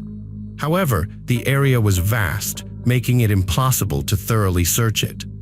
A friend's suggestion that the couple loved wild, rocky beaches prompted the police to focus on these areas. The search yielded no results for several days, and hope of finding the couple alive was rapidly diminishing. Then, on Wednesday, August 19th, a patrol helicopter flying over one of the rocky wild beaches reported finding 2 bodies in sleeping bags. The police arrived at the scene to find the red Ford Tempo parked on a cliff near a lookout point and a steep trail leading directly to the beach. The car was identified as belonging to Lindsay Cutshaw. Descending the trail to the beach, officers found two individuals in bright sleeping bags. Initially, it seemed like they were just sleeping, but they didn't respond to calls or noise. Upon closer inspection, officers discovered that the sleeping bags contained a young man and woman, both showing no signs of life. A brief examination suggested that they had died from gunshot wounds to the head, and the distinctive smell of decomposition indicated they had been there for more than a day. All of the victims' belongings, including mobile phones, wallets containing bank cards and cash, were found beside them, ruling out robbery as a motive. The keys to their parked car above were also visibly placed, eliminating car theft as a motive. Investigators immediately suspected that the deceased were the same young couple who had gone missing last week near San Francisco. This was later confirmed by documents found nearby, identifying them as Lindsay Cutshaw and Jason Allen. The investigation revealed that the couple's bodies had no signs of physical or intimate assault, except for the gunshot wounds to the head. It appeared that Lindsay and Jason were sleeping peacefully at the time of the incident and didn't have a chance to react or defend themselves. The lack of signs of struggle or escape attempts suggested a swift and brutal act, resembling an execution or vendetta. The questions surrounding the case multiplied, but no answers were forthcoming. There were no signs of anyone else having stayed in the area, and the secluded beach was only accessible via a steep trail. Despite efforts, no shell casings were found nearby, leading investigators to theorize that the shooter either took them or threw them into the ocean. The shots had been fired at close range into the victims' heads, indicated by specific traces. An empty beer bottle from a rare brand, not commonly found in the area, was discovered a few meters from the sleeping bags. Since the victims didn't drink alcohol, it was possible that the bottle belonged to the shooter. This was considered a significant lead, although it was unclear whether it had any connection to the shooter or the crime. One theory proposed that the couple might have had a conflict with someone the day before the tragedy, and their opponent returned at night with a weapon to settle the score. Although Jason and Lindsay were very friendly with everyone, it was possible that they might have inadvertently displeased someone. The investigation considered the possibility that the shooter was intoxicated or mentally unstable. A crucial clue was found in the rare Marlin brand rifle, .45 caliber Model 18, produced in 1994, which was identified from the bullets extracted from the victims' skulls. Based on this, investigators speculated that the shooter was likely a male acting alone, possibly a hunter or firearm enthusiast. To piece together their final hours, investigators analyzed the photos they took and the guest book entries they wrote in the tourist cabin near the lookout point. They had stopped at a fishing pier about 20 miles away, which was confirmed by witness accounts and photographs. They had searched for a place to stay overnight, but found no vacancies in nearby hotels due to the peak tourist season. They then dined at a local restaurant, took a walk, and set off again in the evening. Witnesses reported that they were friendly and showed no signs of conflict. However, they had decided to camp on the prohibited beach, using their sleeping bags instead of a tent, believing they faced no threats on a warm August night. The investigation narrowed down the time frame of the crime to between 11 p.m. on Saturday and dawn on Sunday, when the couple likely went to sleep but did not survive until morning. Initially, suspicion fell on a local drifter who was seen nearby on the evening before the crime, but he was quickly cleared due to lack of evidence and DNA mismatch. The investigation into the double homicide stalled for nearly 2 years until the spring of 2006, when the police decided to release details of the weapon used in the crime and offered a $50,000 reward for any useful information. This led to around 1,000 calls, although most did not advance the investigation. However, the police became interested in 26-year-old Sean Gallen, who was pointed out by several locals. According to them, Gallon collected firearms and bladed weapons, behaved aggressively, and was frequently involved in conflicts, threatened acts of violence, and occasionally damaged other people's property. Gallon was arrested and questioned, but he had previously been on the police's radar for brawling, hooliganism, and driving under the influence of alcohol and drugs. He indeed had an impressive collection of weapons, but the specific rifle in question was not among them. Verifying his alibi from 2 years prior proved impossible, and his DNA did not match the sample found on the beer bottle at the crime scene, so Gallon had to be released. Simultaneously, another suspicious and aggressive drifter, 61-year-old Joseph Henry Burgess, came under scrutiny. He was often seen with a firearm, frightening local residents. It was discovered that in the late 1970s, Burgess lived in Canada, where he joined the Commune of the Children of God, positioning himself as a deeply religious person. However, he soon had a conflict with 2 young people that escalated into outright enmity, and a few weeks later, these individuals were found lifeless, each with several close-range gunshot wounds to the head. Notably, their bodies were also discovered on a beach in sleeping bags, seemingly taken while they slept. By the time the police arrived, Burgess had vanished, and his guilt was proven through numerous left-behind clues. However, he could not be convicted as he had fled to the USA, crossing the border illegally, and managed to evade capture for nearly a quarter of a century. Fast forward to 2017 in Forestville, California, a tragedy unfolded one night on March 14th. Gunshots rang out in the Gallon family home, prompting alarmed neighbors to immediately call the police. The victim was 35-year-old Seamus Gallon, and the perpetrator was his older brother, Sean. An argument had erupted between the siblings, during which Sean, under the influence of prohibited substances, grabbed a firearm and discharged 3 bullets into his younger brother. The police recognized the shooter's name, as Sean had previously been detained as a suspect in a double homicide on a beach, but was released due to a lack of evidence. Since then, he had been on the police's radar twice for property damage and making threats, but had only received fines. It was also discovered that the detainee was an avid hunter and had a hobby of crafting knives and other bladed weapons. Those around him described him as antisocial, aggressive, and unpredictable. After taking his brother's life, Sean attempted to flee but was almost immediately apprehended. Law enforcement reopened the case and took a closer look at a man who was a potential suspect 13 years earlier. On his social media, he had posted pictures of his large collection of weapons and claimed to have telepathic and extrasensory abilities. He believed he was on a special mission, receiving assignments from space, which suggested that he had a disturbed mind. The police suspected that he had serious mental health issues. He refused to cooperate with the investigation, spoke nonsensically, and maintained his innocence.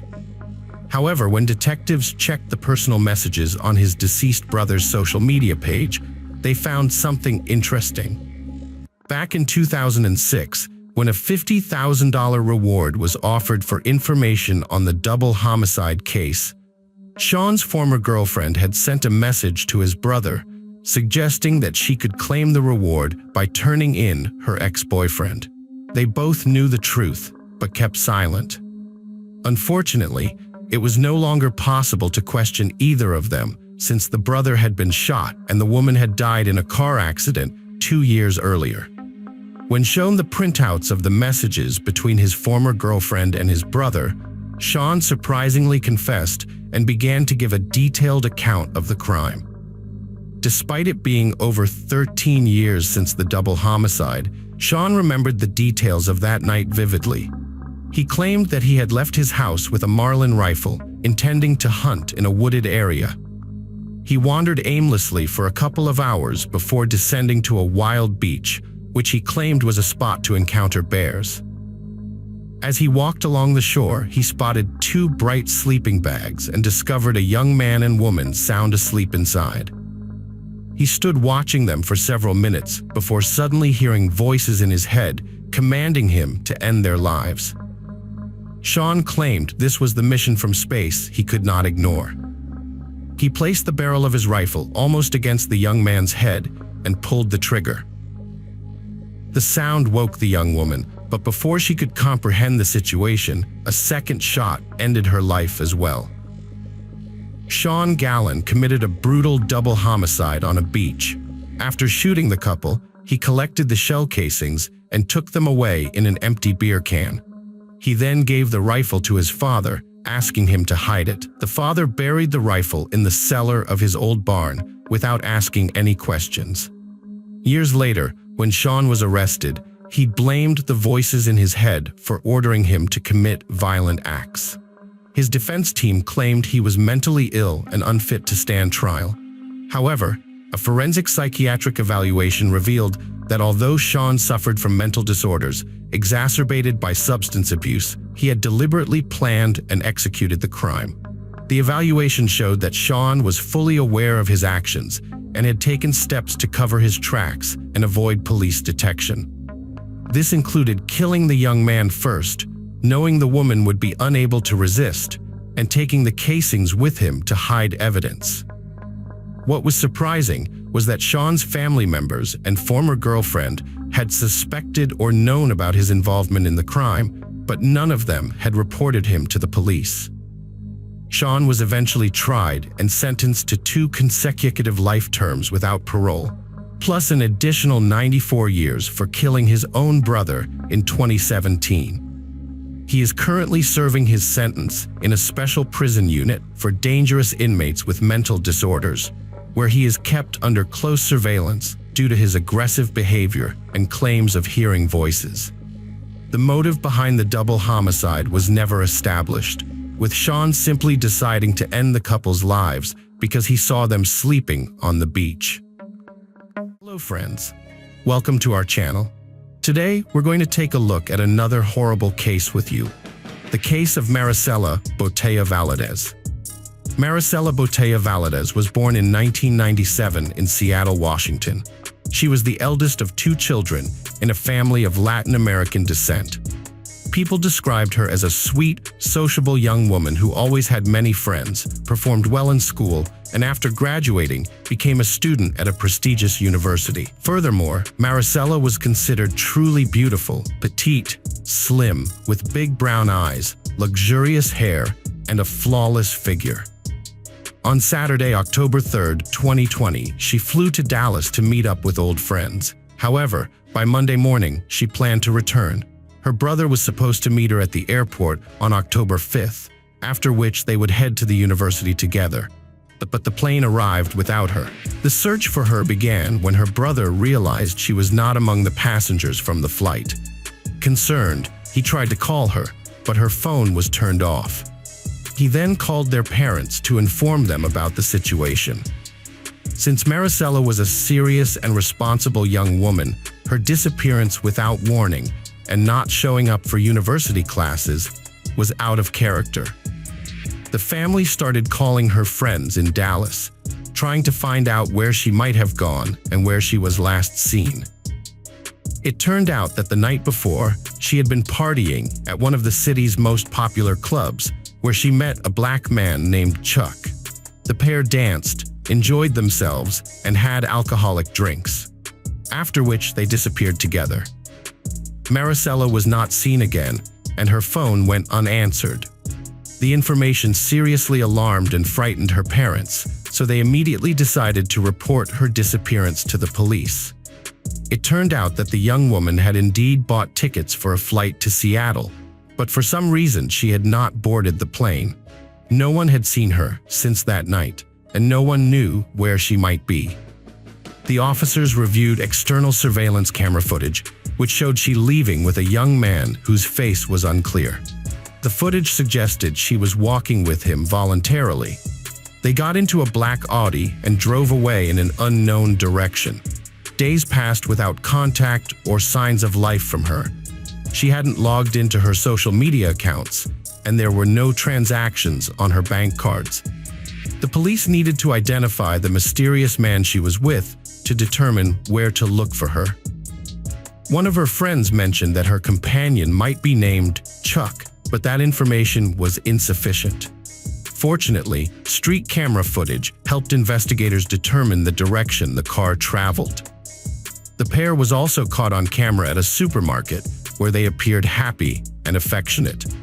The young woman picked out drinks and candies, and the young man paid using a card in the name of Charles Beltran. It was discovered that Beltran, a 31-year-old musician, had a criminal past, including 2 incarcerations for robbery and armed assault. He had recently been released on parole and was preparing to release his own music album. Investigators tracked down his address and found that her phone had been active at that location on the night she disappeared.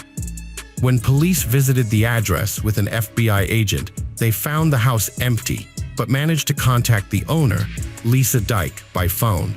She claimed Charles Beltran had been renting a room from her, but moved out 2 weeks prior, and she had no knowledge of his whereabouts. With the sole suspect unlocated, law enforcement obtained a warrant to search the house. What they found was alarming and frightening. The house was in disarray, with dirty dishes, moldy food, and trash scattered everywhere. It seemed as though the occupants had left in a hurry, taking only essentials.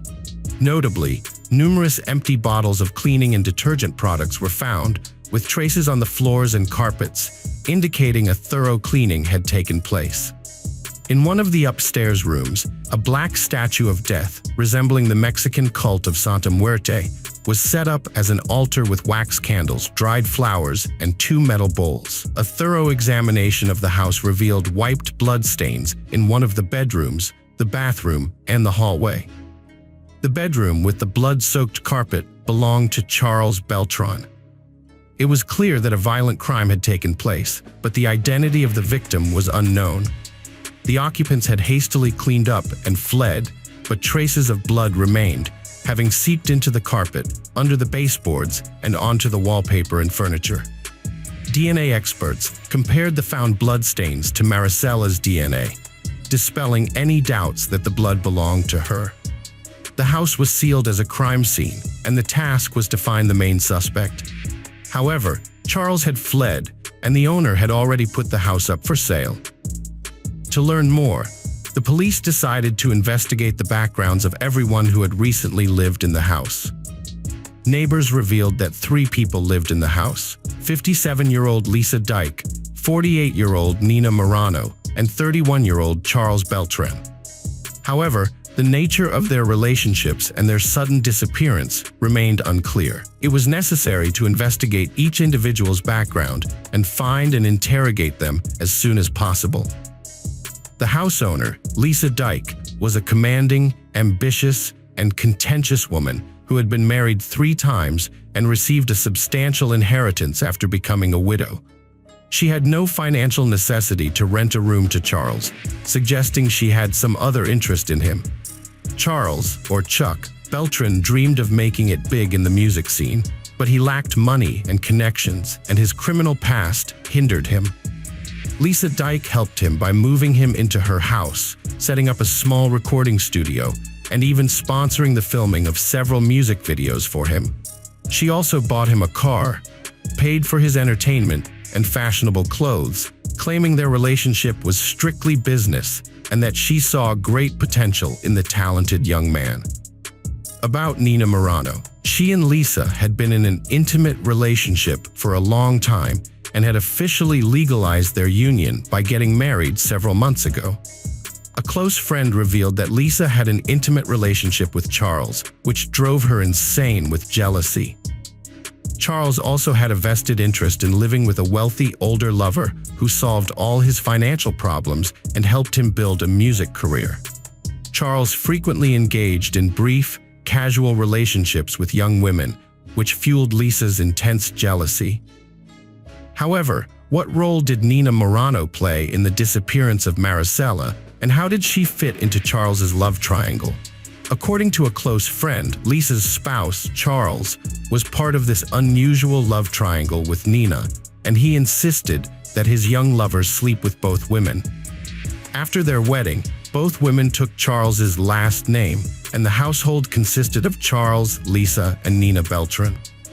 The investigation into Maricella's disappearance revealed that no one had been seen at the house where her blood was found, and Lisa was only contacted once. She claimed to be in another state and then ceased responding to calls. The whereabouts of Nina and Charles, the main suspect, were also unknown. Mobile phone signals indicated that on the night of October 5th, all 4 individuals, including Maricela, were at the house. By early morning, their device signals had moved to a suburban area of Dallas, where they eventually disappeared. A few days later, Lisa responded from her second work phone, which also became unreachable. Using geolocation data from the mobile devices, the route the group took that night was traced, and the stops they made were identified. It was presumed that they might have disposed of Maricela's body in that area, defining a broad search radius. However, the search operation was slow and eventually halted due to the vast and difficult-to-navigate area. In March 2021, a local hunter stumbled upon a human skull in the woods, which was later identified as Maricela's through dental records. Although the advanced state of decomposition and animal damage made it impossible to determine the exact cause of death, characteristic marks on the bones suggested knife wounds. The authorities soon tracked down Lisa, who had moved to Florida with Nina and rented a house in Miami. However, only Nina was apprehended, while Charles went into hiding. Although he occasionally communicated with former girlfriends, he left no traces of his whereabouts. Nina, now incarcerated, refused to provide any information, claiming she knew nothing about Maricela's fate. Meanwhile, Lisa attempted to hire a good lawyer for her spouse using her connections. It emerged that Nina had put her house in South Carolina up for sale, indicating that she needed the money to continue hiding or leave the country.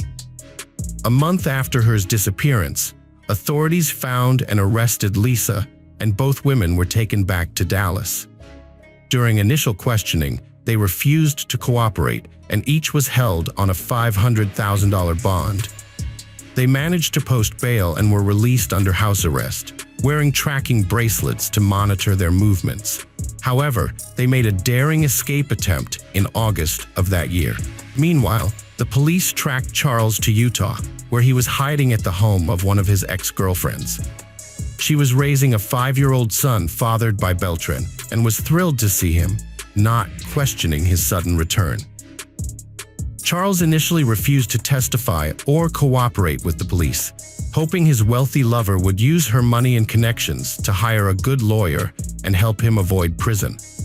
However, the situation changed drastically on Christmas Eve 2012. The tracking bracelets worn by Lisa and Nina suddenly went offline due to holiday chaos, and it took until the next day for the police to arrive at their location. By then, the suspects were gone. It turned out they had been planning their escape for months and had already crossed the border into Mexico. From there, they flew to South Korea, where their trail was lost in Cambodia.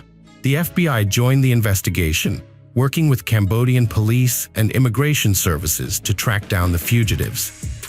She came under law enforcement's radar after withdrawing a large sum of money from an ATM. They tried to pay in cash everywhere to avoid revealing their whereabouts, but ATM cameras helped identify them, and a neighboring building's camera captured the license plate number of the car they arrived in. This information led the police to the driver, who took them to the house rented by the extravagant foreigners. They were arrested and extradited to the U.S. in February 2022, where they were denied bail and sent directly to jail. Charles, realizing his lover was not going to save him from prison, began to cooperate with the investigation and provided information. His account of the events of that dreadful night horrified many. Charles confessed that he had been in an intimate relationship with the homeowner, Lisa, and her spouse, and that he engaged in these relationships for money and to advance his music career. He had no warm feelings towards her and often had affairs with young and attractive women, which he never hid. While Lisa sometimes became wildly jealous, Na was indifferent to his actions. On the fateful night of October 5, 2020, Charles met Maricela at a nightclub. After spending hours drinking and dancing, he invited her over, and she agreed. When they arrived at his place late at night, Na and Lisa were already asleep.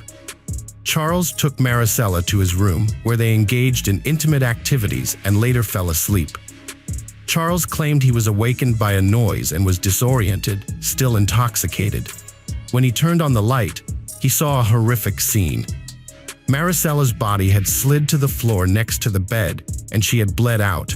Na entered the room, and they stood there for a few minutes, not trying to help the victim. When Charles regained his composure, he realized the crime might be pinned on him due to his criminal record, and his influential lovers could escape punishment. So, he agreed to help dispose of the body and cover up the crime. According to Lisa's lawyer, she had no motive to attack and kill Maricela. Lisa claimed her relationship with Charles was strictly business, and she viewed his promising music career as a good investment. She wasn't concerned about who he slept with or flirted with. However, Lisa did say that Charles was hot-tempered and cruel, especially when drunk. She claimed that on the night of the murder, Charles brought a new girl from the club, and an argument erupted. Charles grabbed a knife, and despite Lisa and Na's attempts to intervene, Maricela was killed. They helped dispose of the body and clean up the scene under the threat of becoming Charles's next victims. Lisa's friend testified that Lisa was obsessed with Charles and had repeatedly confessed to wanting to eliminate any girl who got close to him.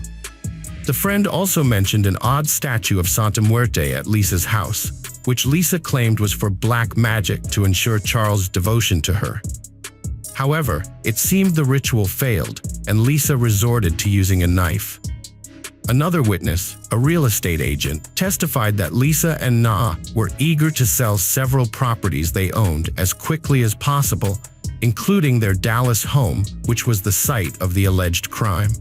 The court took into account Charles's full confession and cooperation with the investigation. Lisa Dyke Beltran was found guilty of the brutal crime against Maricela, concealing evidence, and attempting to flee. She was sentenced to life imprisonment without the possibility of parole. Charles Beltran and Nina Morin fully admitted their guilt and agreed to cooperate with the investigation. They were found guilty of concealing evidence, and Nina was sentenced to 7 years in prison, with the possibility of release in 3 years due to good behavior. Charles, previously convicted on multiple occasions, was sentenced to 12 years in prison, with the possibility of parole after serving 8. Welcome to our channel. Today we're going to take a look at another horrible case with you. The case of Nicole Lenway. Nicole Lenway, also known as Nikki Lenford, was born on July 11, 1989, in a small town in Minnesota. There is little information available about her parents and early life. According to some reports, her father left the family when she was young, and her mother raised her alone, providing her with a good education. Nikki was an exceptional student and athlete, excelling in track and field and martial arts. She decided to dedicate her life to fighting crime and served in law enforcement. After graduating with honors from the police academy, she moved to Minneapolis and joined the Criminal Investigation Department as an assistant investigator. Colleagues described Nikki as a determined, goal-oriented woman and a fearless officer, ready to take risks. However, in her personal life, she became a pawn in the hands of a sophisticated manipulator. In 2012, at a martial arts competition, 23-year-old Nicole met Timothy "Tim" Ama, a coach and martial arts master who was 8 years her senior. Timothy, a gentleman man, won Nikki's heart with his charming nature and kind gestures. He demonstrated his reliability and care, making Nikki fall deeply in love with him. They started a romantic relationship and moved in together. Initially, everything was wonderful, and Nikki felt happy and loved. However, Timothy's behavior began to change gradually. He revealed his true nature, but subtly enough that Nikki wasn't alarmed at first. Behind his charming facade, Timothy was a sophisticated tormentor who enjoyed flirting with other women, even in Nikki's presence. This behavior hurt and humiliated Nikki, making her feel insecure. Nikki had hoped that Timothy would eventually settle down and become more restrained, but months passed and his behavior didn't change. He continued to flirt and engage in affairs, assuring Nikki that he loved only her. When Nikki confronted him, he would snap at her, saying she had no right to tell him what to do. He would later apologize, telling Nikki that no one would ever love her as much as he did, and she would forgive him.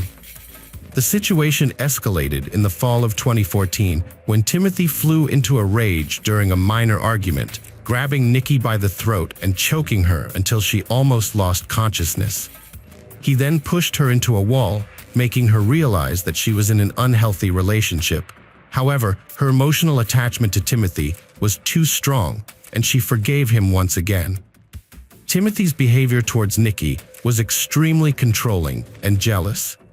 He would constantly monitor her movements, check her phone and social media without her permission, and accuse her of infidelity without any evidence. Despite his own infidelity, he would manipulate Nikki into believing that no one would ever love her as much as he did, trapping her in the relationship. In November 2015, after a violent argument, Nikki gathered her belongings and left the house. Timothy, who didn't believe she would actually leave, chased her down, grabbed her by the hair, and dragged her back inside. However, Nikki's screams and struggles attracted the attention of their neighbors, forcing Timothy to back down. Finally, free from the abusive relationship, Nikki felt a sense of relief. But Timothy didn't give up. He shifted his tactics from threats and blackmail to romantic gestures, sending flowers and messages filled with tenderness, pleading for another chance. For a month, Nikki stood firm, refusing to return to him. However, her plans were disrupted when she discovered she was pregnant in December 2015.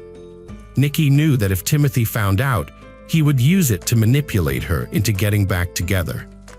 She tried to keep her pregnancy a secret, but their mutual friends and acquaintances soon informed Timothy, who urged her to return to him, arguing that their child should grow up in a complete family.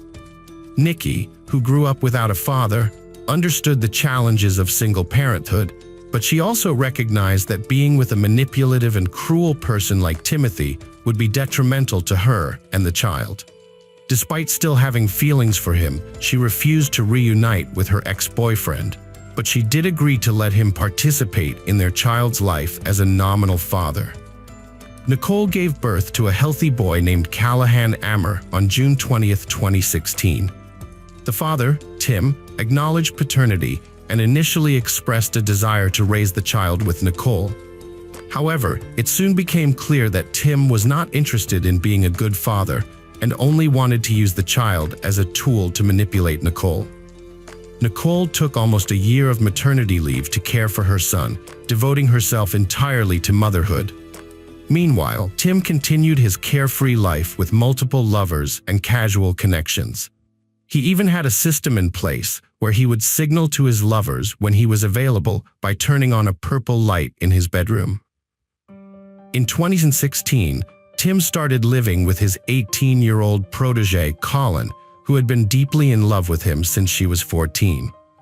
Despite the significant age difference, the couple hid their relationship from outsiders, claiming Colin was just renting a room in Tim's house.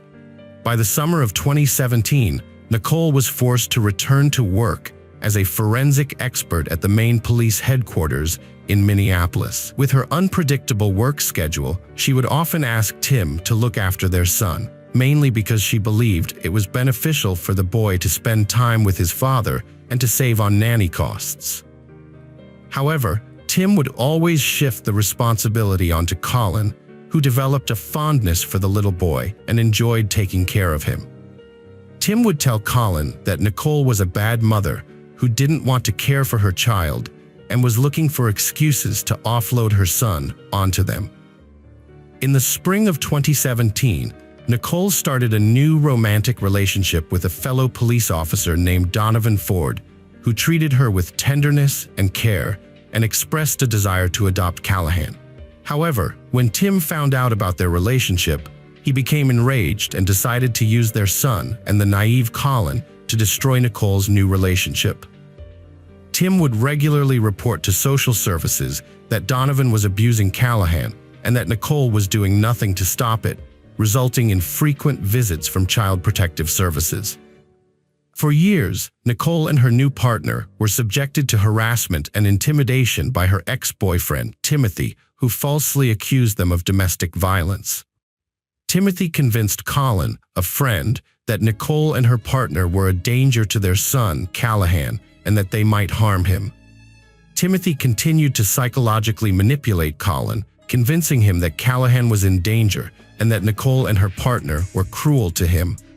Meanwhile, Timothy harassed and threatened Nicole and her partner, even filing false police reports against them. Donovan tried to have a calm and rational conversation with Timothy, but it didn't work. Timothy continued to terrorize Nicole and her partner, making their lives a living hell. He eventually took the matter to court, claiming he wanted sole custody of their son. Nicole was terrified, knowing Timothy's ability to lie and manipulate. She understood that he didn't actually care about their son's well-being. He just wanted to punish her for moving on with her life. Meanwhile, Nicole decided to seek a restraining order against Timothy, citing his erratic behavior and the threat he posed to her and her family. She was confident that she would gain custody of their son, but she knew the legal battles could drag on for years. During this time, Timothy continued to concoct fabricated stories, including a false accusation that Nicole had tried to run him over with her car. However, he couldn't provide any evidence to support his claim. In September 2022, the custody case went to court, with Timothy accusing Nicole of harming their son. However, the court saw through his lies and awarded sole custody to Nicole. Despite this, Timothy persisted and appealed the decision. He was eventually allowed to see his son at a specialized family center designed to minimize conflict between parents. However, on April 19, 2022, when Nicole arrived at the family center to pick up her son, a mysterious attacker dressed in black clothing and a mask approached her, shot her 4 times at close range, and quickly disappeared. Incredibly, Nicole remained conscious and managed to call emergency services despite being severely injured. A woman happened to be driving by when she heard shots fired and saw a black figure jump into a vehicle and speed away. She immediately pulled over to ensure the shooter was gone, then rushed to help the victim, Nicole. The woman explained what had happened to the dispatcher, provided the address, and pressed her clothing against Nicole's wounds to stop the bleeding, ultimately saving her life. Nicole spent several days in a coma, teetering on the brink of life and death. She lost a lot of blood and her vital organs were affected, but doctors managed to stabilize her condition. Medical professionals believed Nicole was incredibly lucky, as death was only millimeters away from 2 bullets. One passed near an artery and the other nearly struck her heart. When Nicole regained consciousness, she reported to the police that her ex-lover, Timothy, was the one who had shot her. The police interrogated Timothy, who had a solid alibi since he was at the family center with his son at the time of the attack, as confirmed by staff and internal surveillance footage. The investigation also explored the possibility that someone among the criminals Nicole had previously arrested might have organized the attack. 4 casings were found at the scene, and a camera at the nearest intersection captured a suspicious black Dodge Ram pickup running a red light without license plates. An eyewitness reported seeing the same vehicle, which led the police to check what vehicles Timothy owned. During another interrogation, Timothy mentioned owning a Chevrolet Traverse SUV and a Dodge Challenger, but not a pickup. However, the investigation revealed that Timothy was lying, and a black Dodge Ram, identical to the one used by the shooter, was registered in his name. When shown the surveillance footage, Timothy admitted to owning the pickup, but claimed he rarely used it. The vehicle was equipped with colorful stickers, which were verified, but appeared to have been applied recently. While all the evidence was circumstantial, the police needed to find the weapon and the actual shooter to fully resolve the case.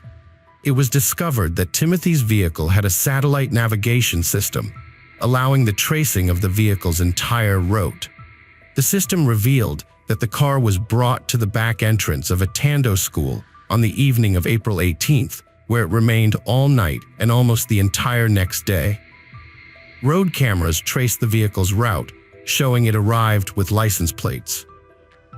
The evening after the incident, the car used in the crime was found, but without the perpetrators.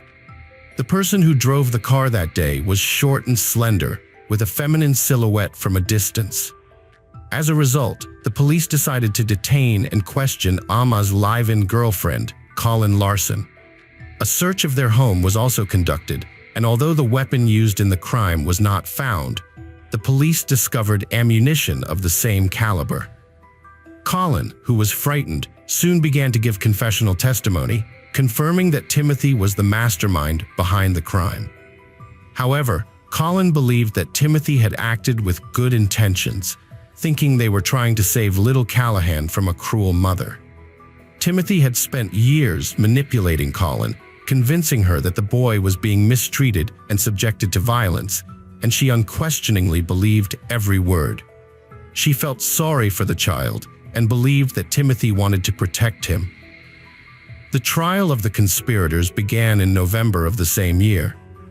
Colin confessed that Timothy had provided her with the firearm and had taken it back after the assassination attempt, but she didn't know what he did with it. The prosecution was largely built on circumstantial evidence, but Colin's confession was the decisive factor. The court also considered the testimony of the victim, Nicole, about Timothy's manipulative nature and his ability to deceive the women who loved him. Timothy Amma was found guilty of organizing a first-degree attempted murder, as well as incitement and aiding and abetting, and was sentenced to 18 years in prison.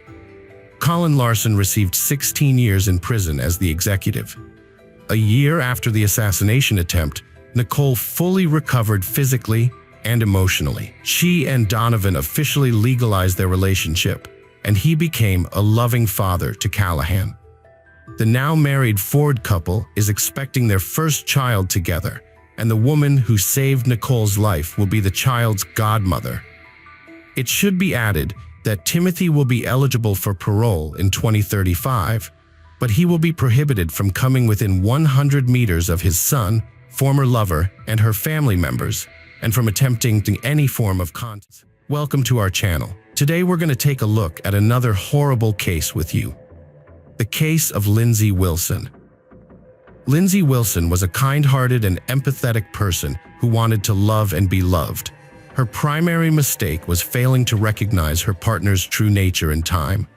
As time passed, she struggled to escape from their codependent relationship. Lindsay's story began when she discovered she was pregnant at 17.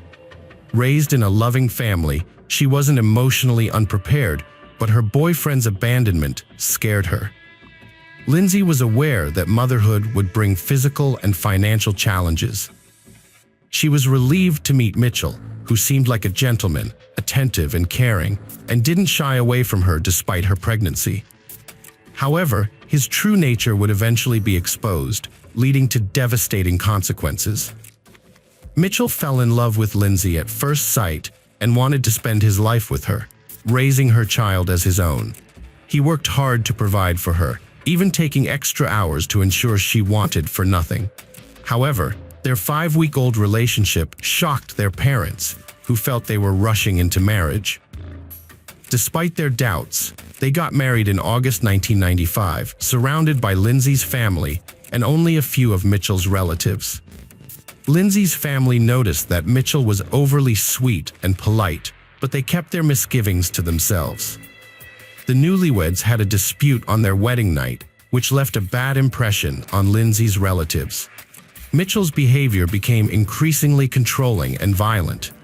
Lindsay sought psychological support and reported the abuse, but her husband would answer the door and phone calls, preventing her from contacting her social worker. The social worker, concerned for Lindsay's safety, reported her missing in February 1999. The police visited the address but were unable to speak with Lindsay, and Mitchell claimed she had left him for another man. The search for Lindsay began, and her relatives reported that they last saw her on December 11th, appearing happy and healthy. Her mother had tried to reach her on December 24th, but was told by Mitchell that she had left with friends accused of infidelity. Detectives were puzzled by the fact that no one had expressed concern about Lindsay's well-being for 2 months. It was clear that Mitchell had isolated her from the outside world, including her close relatives.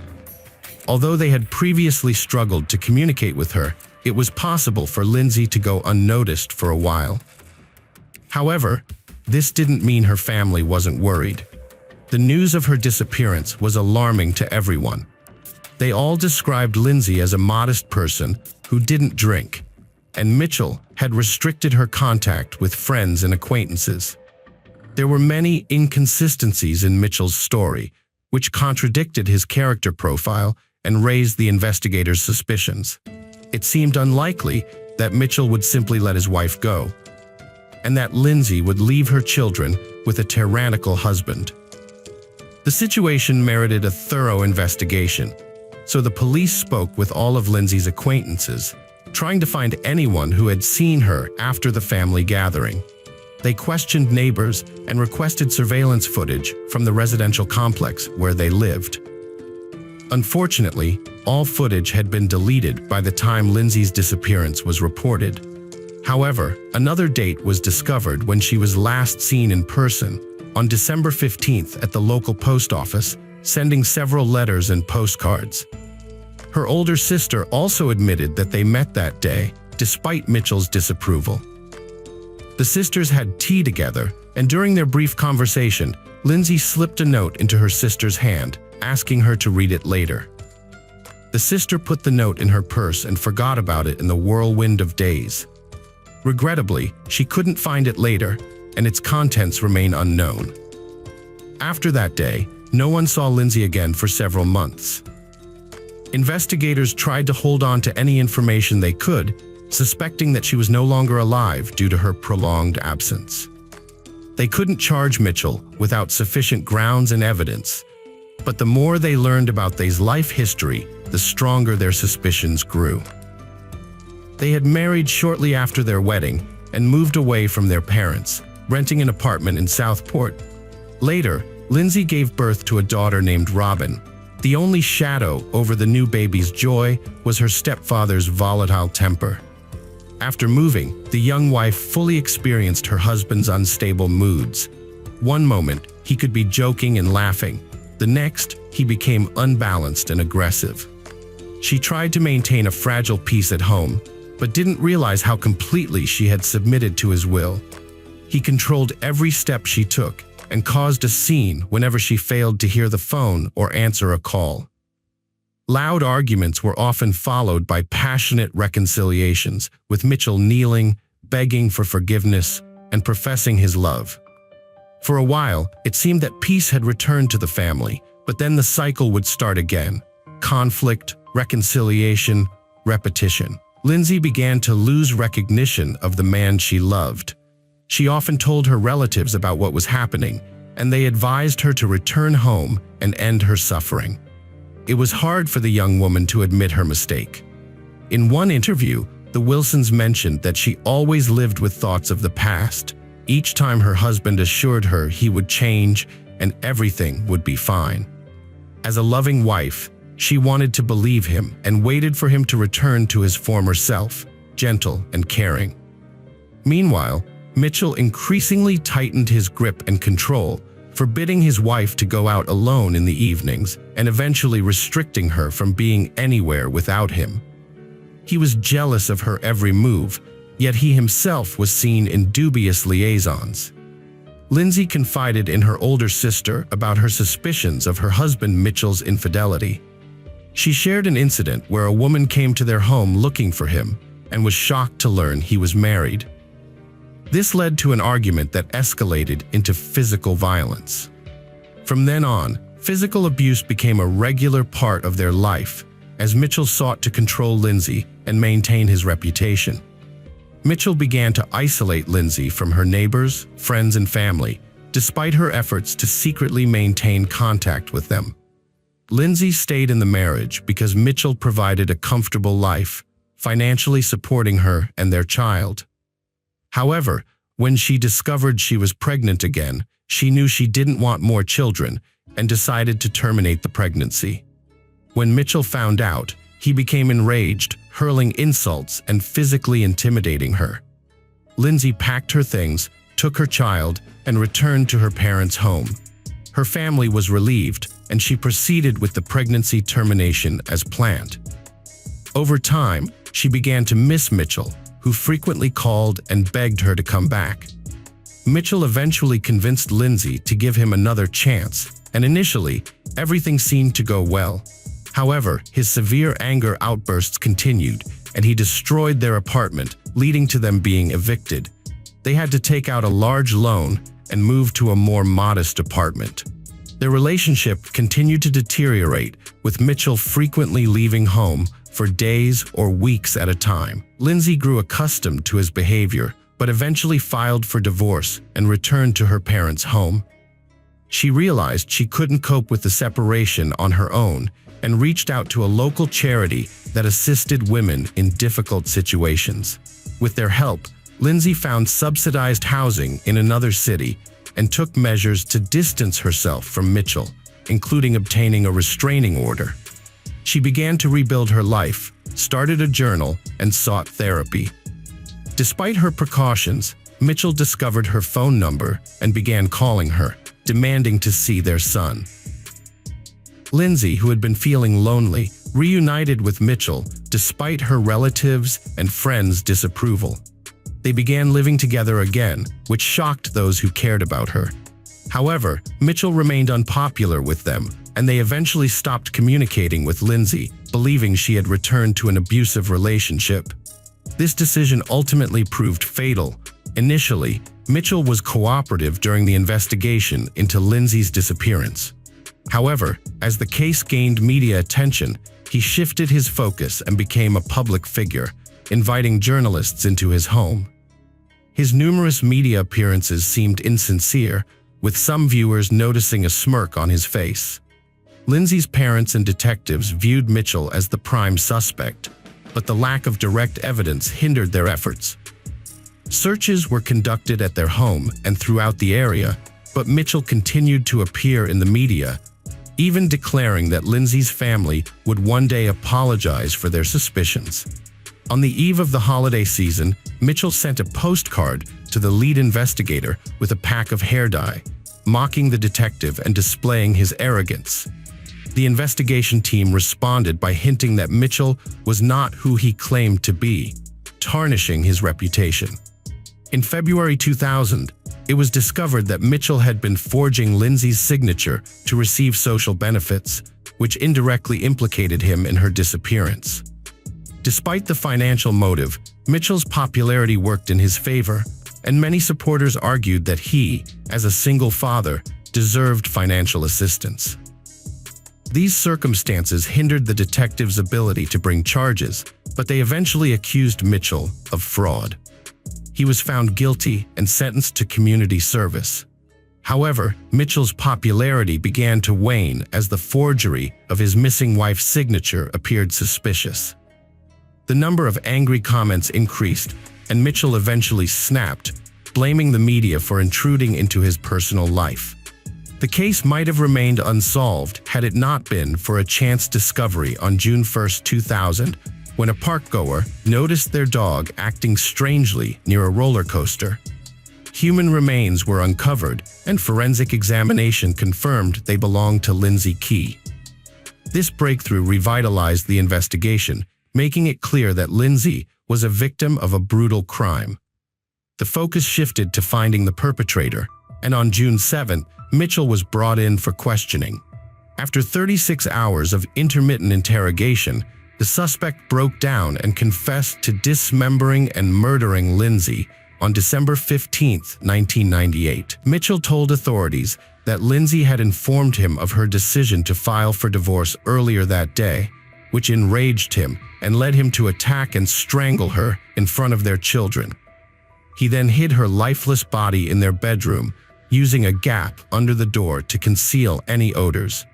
Realizing he needed help to dispose of the body, he enlisted the assistance of his brother Elliot, a butcher, who was initially hesitant but eventually persuaded. While the children played in the next room, Mitchell and Elliot dismembered Lindsay's body and later dispersed her remains across the city. During his confession, Mitchell showed no remorse or empathy, instead seeming proud of his actions and stating that without his confession, they would never have proven his guilt. The next day, he led authorities to the other locations where he had hidden her limbs, although her head and one hand were never recovered. Forensic comparison confirmed that the remains were indeed Lindsay, leaving no doubt about Mitchell's guilt. The trial of the Key brothers took place in January 2001, with Mitchell being found guilty of first-degree murder and sentenced to life in prison with the possibility of parole after 17 years. A court-appointed psychiatrist noted that Mitchell showed signs of being a narcissist with sadistic tendencies. His brother Elliot received a 7-year sentence for his role in concealing the crime. Lindsay's children were taken in by her maternal grandparents, who gave them their surname. 3 months after the sentence was handed down, another tragedy struck the Wilson family when one of Lindsay's older brothers, unable to cope with the shock, took his own life in the attic of their family home. As of 2017, Mitchell Key has been eligible for parole, but his lawyers have been denied 3 times. The Wilson family, including the children, are concerned that the murderer might eventually be released and have started a petition urging that he remain incarcerated.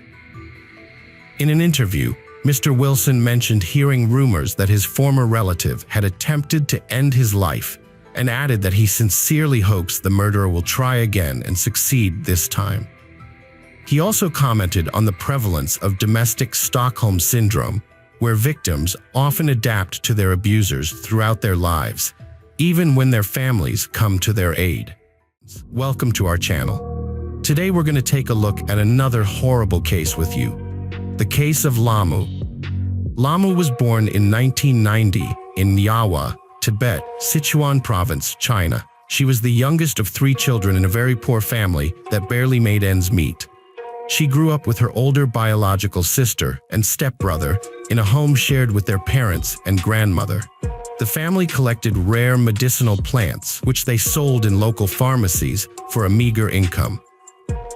After completing only 3 grades, Lamu had to leave school to work with her family members and help support them. Along with the adults, she climbed high into the mountains to find rare herbs and flowers with healing properties. Lamu was well-versed in these plants and had a deep love for nature, admiring its beauty and generosity. As social media popularity grew, she created her own account on a Chinese equivalent of TikTok, where she posted short videos showcasing her daily life, household activities, and the beauty of her native province. She called herself a mountain girl and had a deep affection for her work. Unlike many bloggers, she wasn't chasing fame. Instead, fame found her. Her audience adored Lamu for her smile, purity, and childlike spontaneity.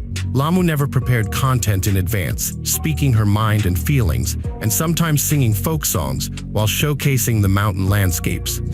She never used makeup or filters, and her hands and feet bore calluses, scratches, and scars, visibly evidencing the hard and long labor behind them. Gradually, Lamu's subscriber count grew, and not only locals, but also tourists visiting the area began to recognize her. They referred to the blogger as that sweet mountain girl, offering warm words, expressing gratitude for her work, and asking for photos. Lamu was not proud of her fame, but was delighted that her activities resonated with the audience and brought joy to others. Lamu's personal life was marred by her abusive husband, Tong Li. For many years, she suffered at his hands, enduring beatings and humiliations, but tried not to show her deep unhappiness. Tong Li was born in 1990 in Sichuan Province, China, into a simple and modest family. His parents adored him and spoiled him from an early age. At 12, he quit school and started working as a courier, earning little but keeping all the money to himself. This marked the beginning of his greedy, arrogant, and selfish nature.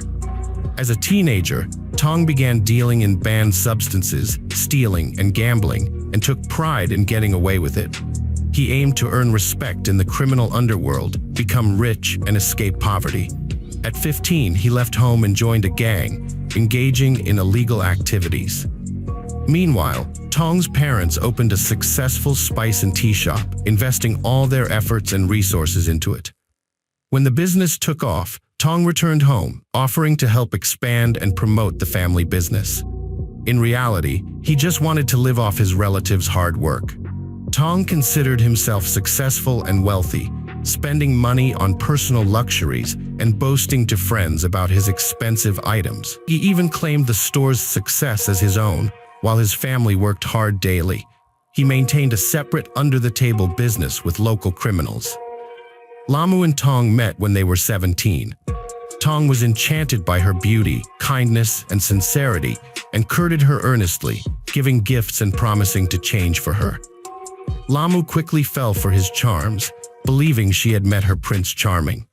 They developed a romantic relationship that lasted almost 2 years before they decided to make it official.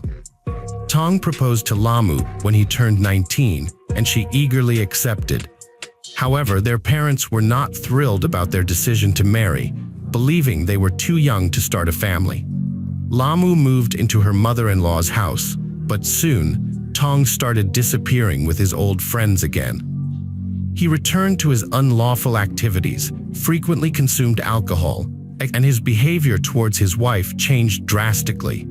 Tong became crude, self-centered, and aggressive, taking a portion of the store's earnings and spending all the money on his own needs. Lamu and her husband Tong's relationship started to deteriorate. They frequently argued, with Lamu urging him to change his ways, give up drinking, and stop associating with criminals.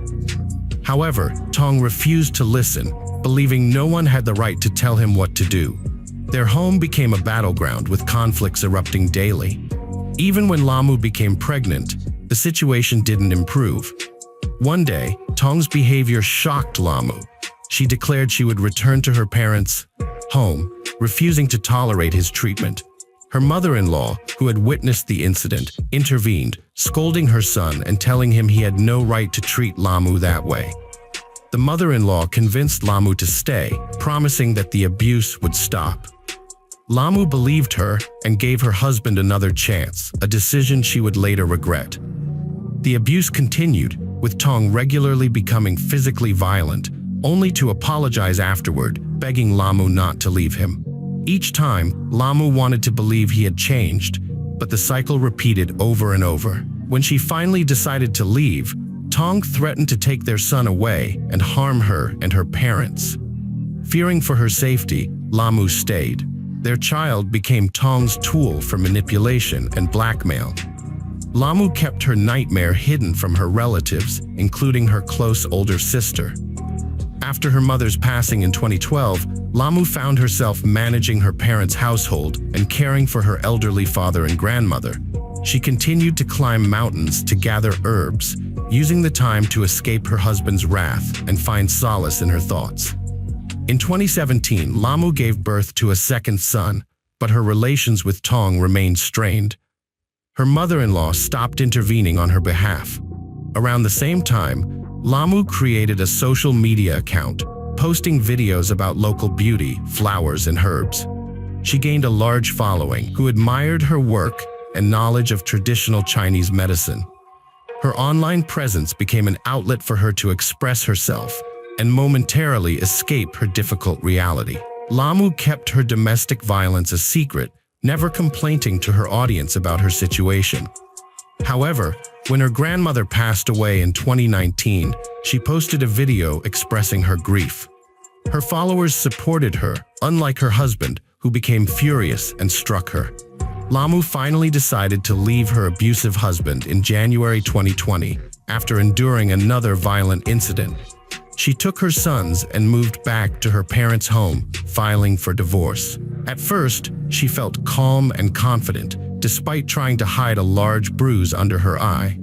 However, the court's decision to divide custody of the sons, leaving the younger child with her and the older with her ex-husband, was a devastating blow. During the divorce proceedings, her ex-husband suddenly changed his tactics, romantically pursuing her again and proposing they start over and not break up the family.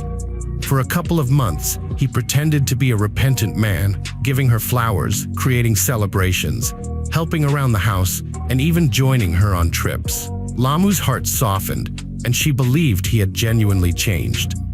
By the end of March, they were married, but the fairy tale ended soon after Lamu returned to her husband's house.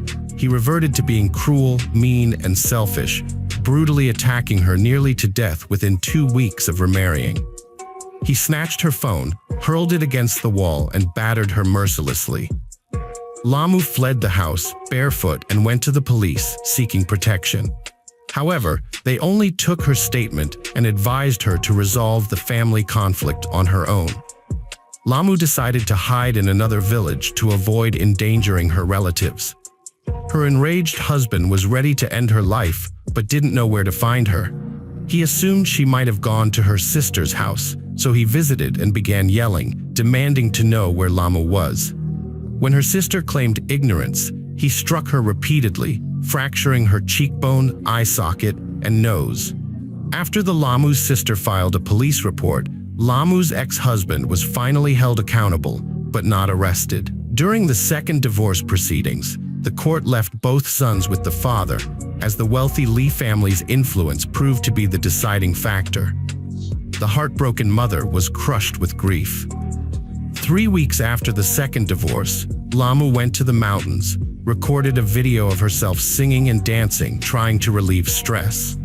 However, her ex-husband interpreted it as her celebrating their separation, which blinded him with rage. On the evening of September 14, 2020, Lamu started a live stream, chatting with her followers while dressed in a traditional Tibetan outfit, softly singing folk songs. Suddenly, a terrible noise erupted off camera, as if someone had kicked the door in. Lamu turned pale, frozen in fear, staring at the person entering. She jumped up, trying to escape, but the tripod with her smartphone fell, camera down. Viewers could only hear the heavy footsteps, the sound of a liquid splashing on the floor and walls, and Lamu screaming for help. Her father's voice pleaded with the intruder to calm down and put down the knife. Lamu warned her family that the room was doused in gasoline and begged them to save themselves. A sinister silence fell, followed by the click of a lighter and a piercing scream. The broadcast cut off as the crackle of flames spreading through the room grew louder. Followers were left stunned, refusing to accept that they had just witnessed a tragedy. It was not a prank, unfortunately. The worst had occurred. Tong had brutally exacted revenge on his ex-wife, Lamu, for leaving him. He rode a motorcycle to her house, bringing a canister of gasoline and a large knife. Through the windows, he saw Lamu in the kitchen on the ground floor and kicked the door open. Lamu was caught off guard, barely understanding what was happening before she tried to flee. Tong prevented her escape, dousing her with fuel and wounding her with the knife before setting the house on fire. At that moment, her father and brother ran outside, shouting for neighbors to help, but they did not understand the gravity of the situation as the flames erupted. Lamu's relatives rushed back into the house, but the old wooden beams were burning like torches, blocking the entrance. Miraculously, firefighters took about 2 hours to extinguish the fire. When they entered, they found Lamu in the room, her skin charred black and literally melted to the floor. Incredibly, Lamu was still breathing, with a faint pulse detectable. She was rushed to the hospital, where doctors were horrified by her condition. Over 90% of her body surface was burned, and her lungs had nearly cooked from the heated air and smoke. Despite her critical condition, Lamu desperately continued to fight for her life.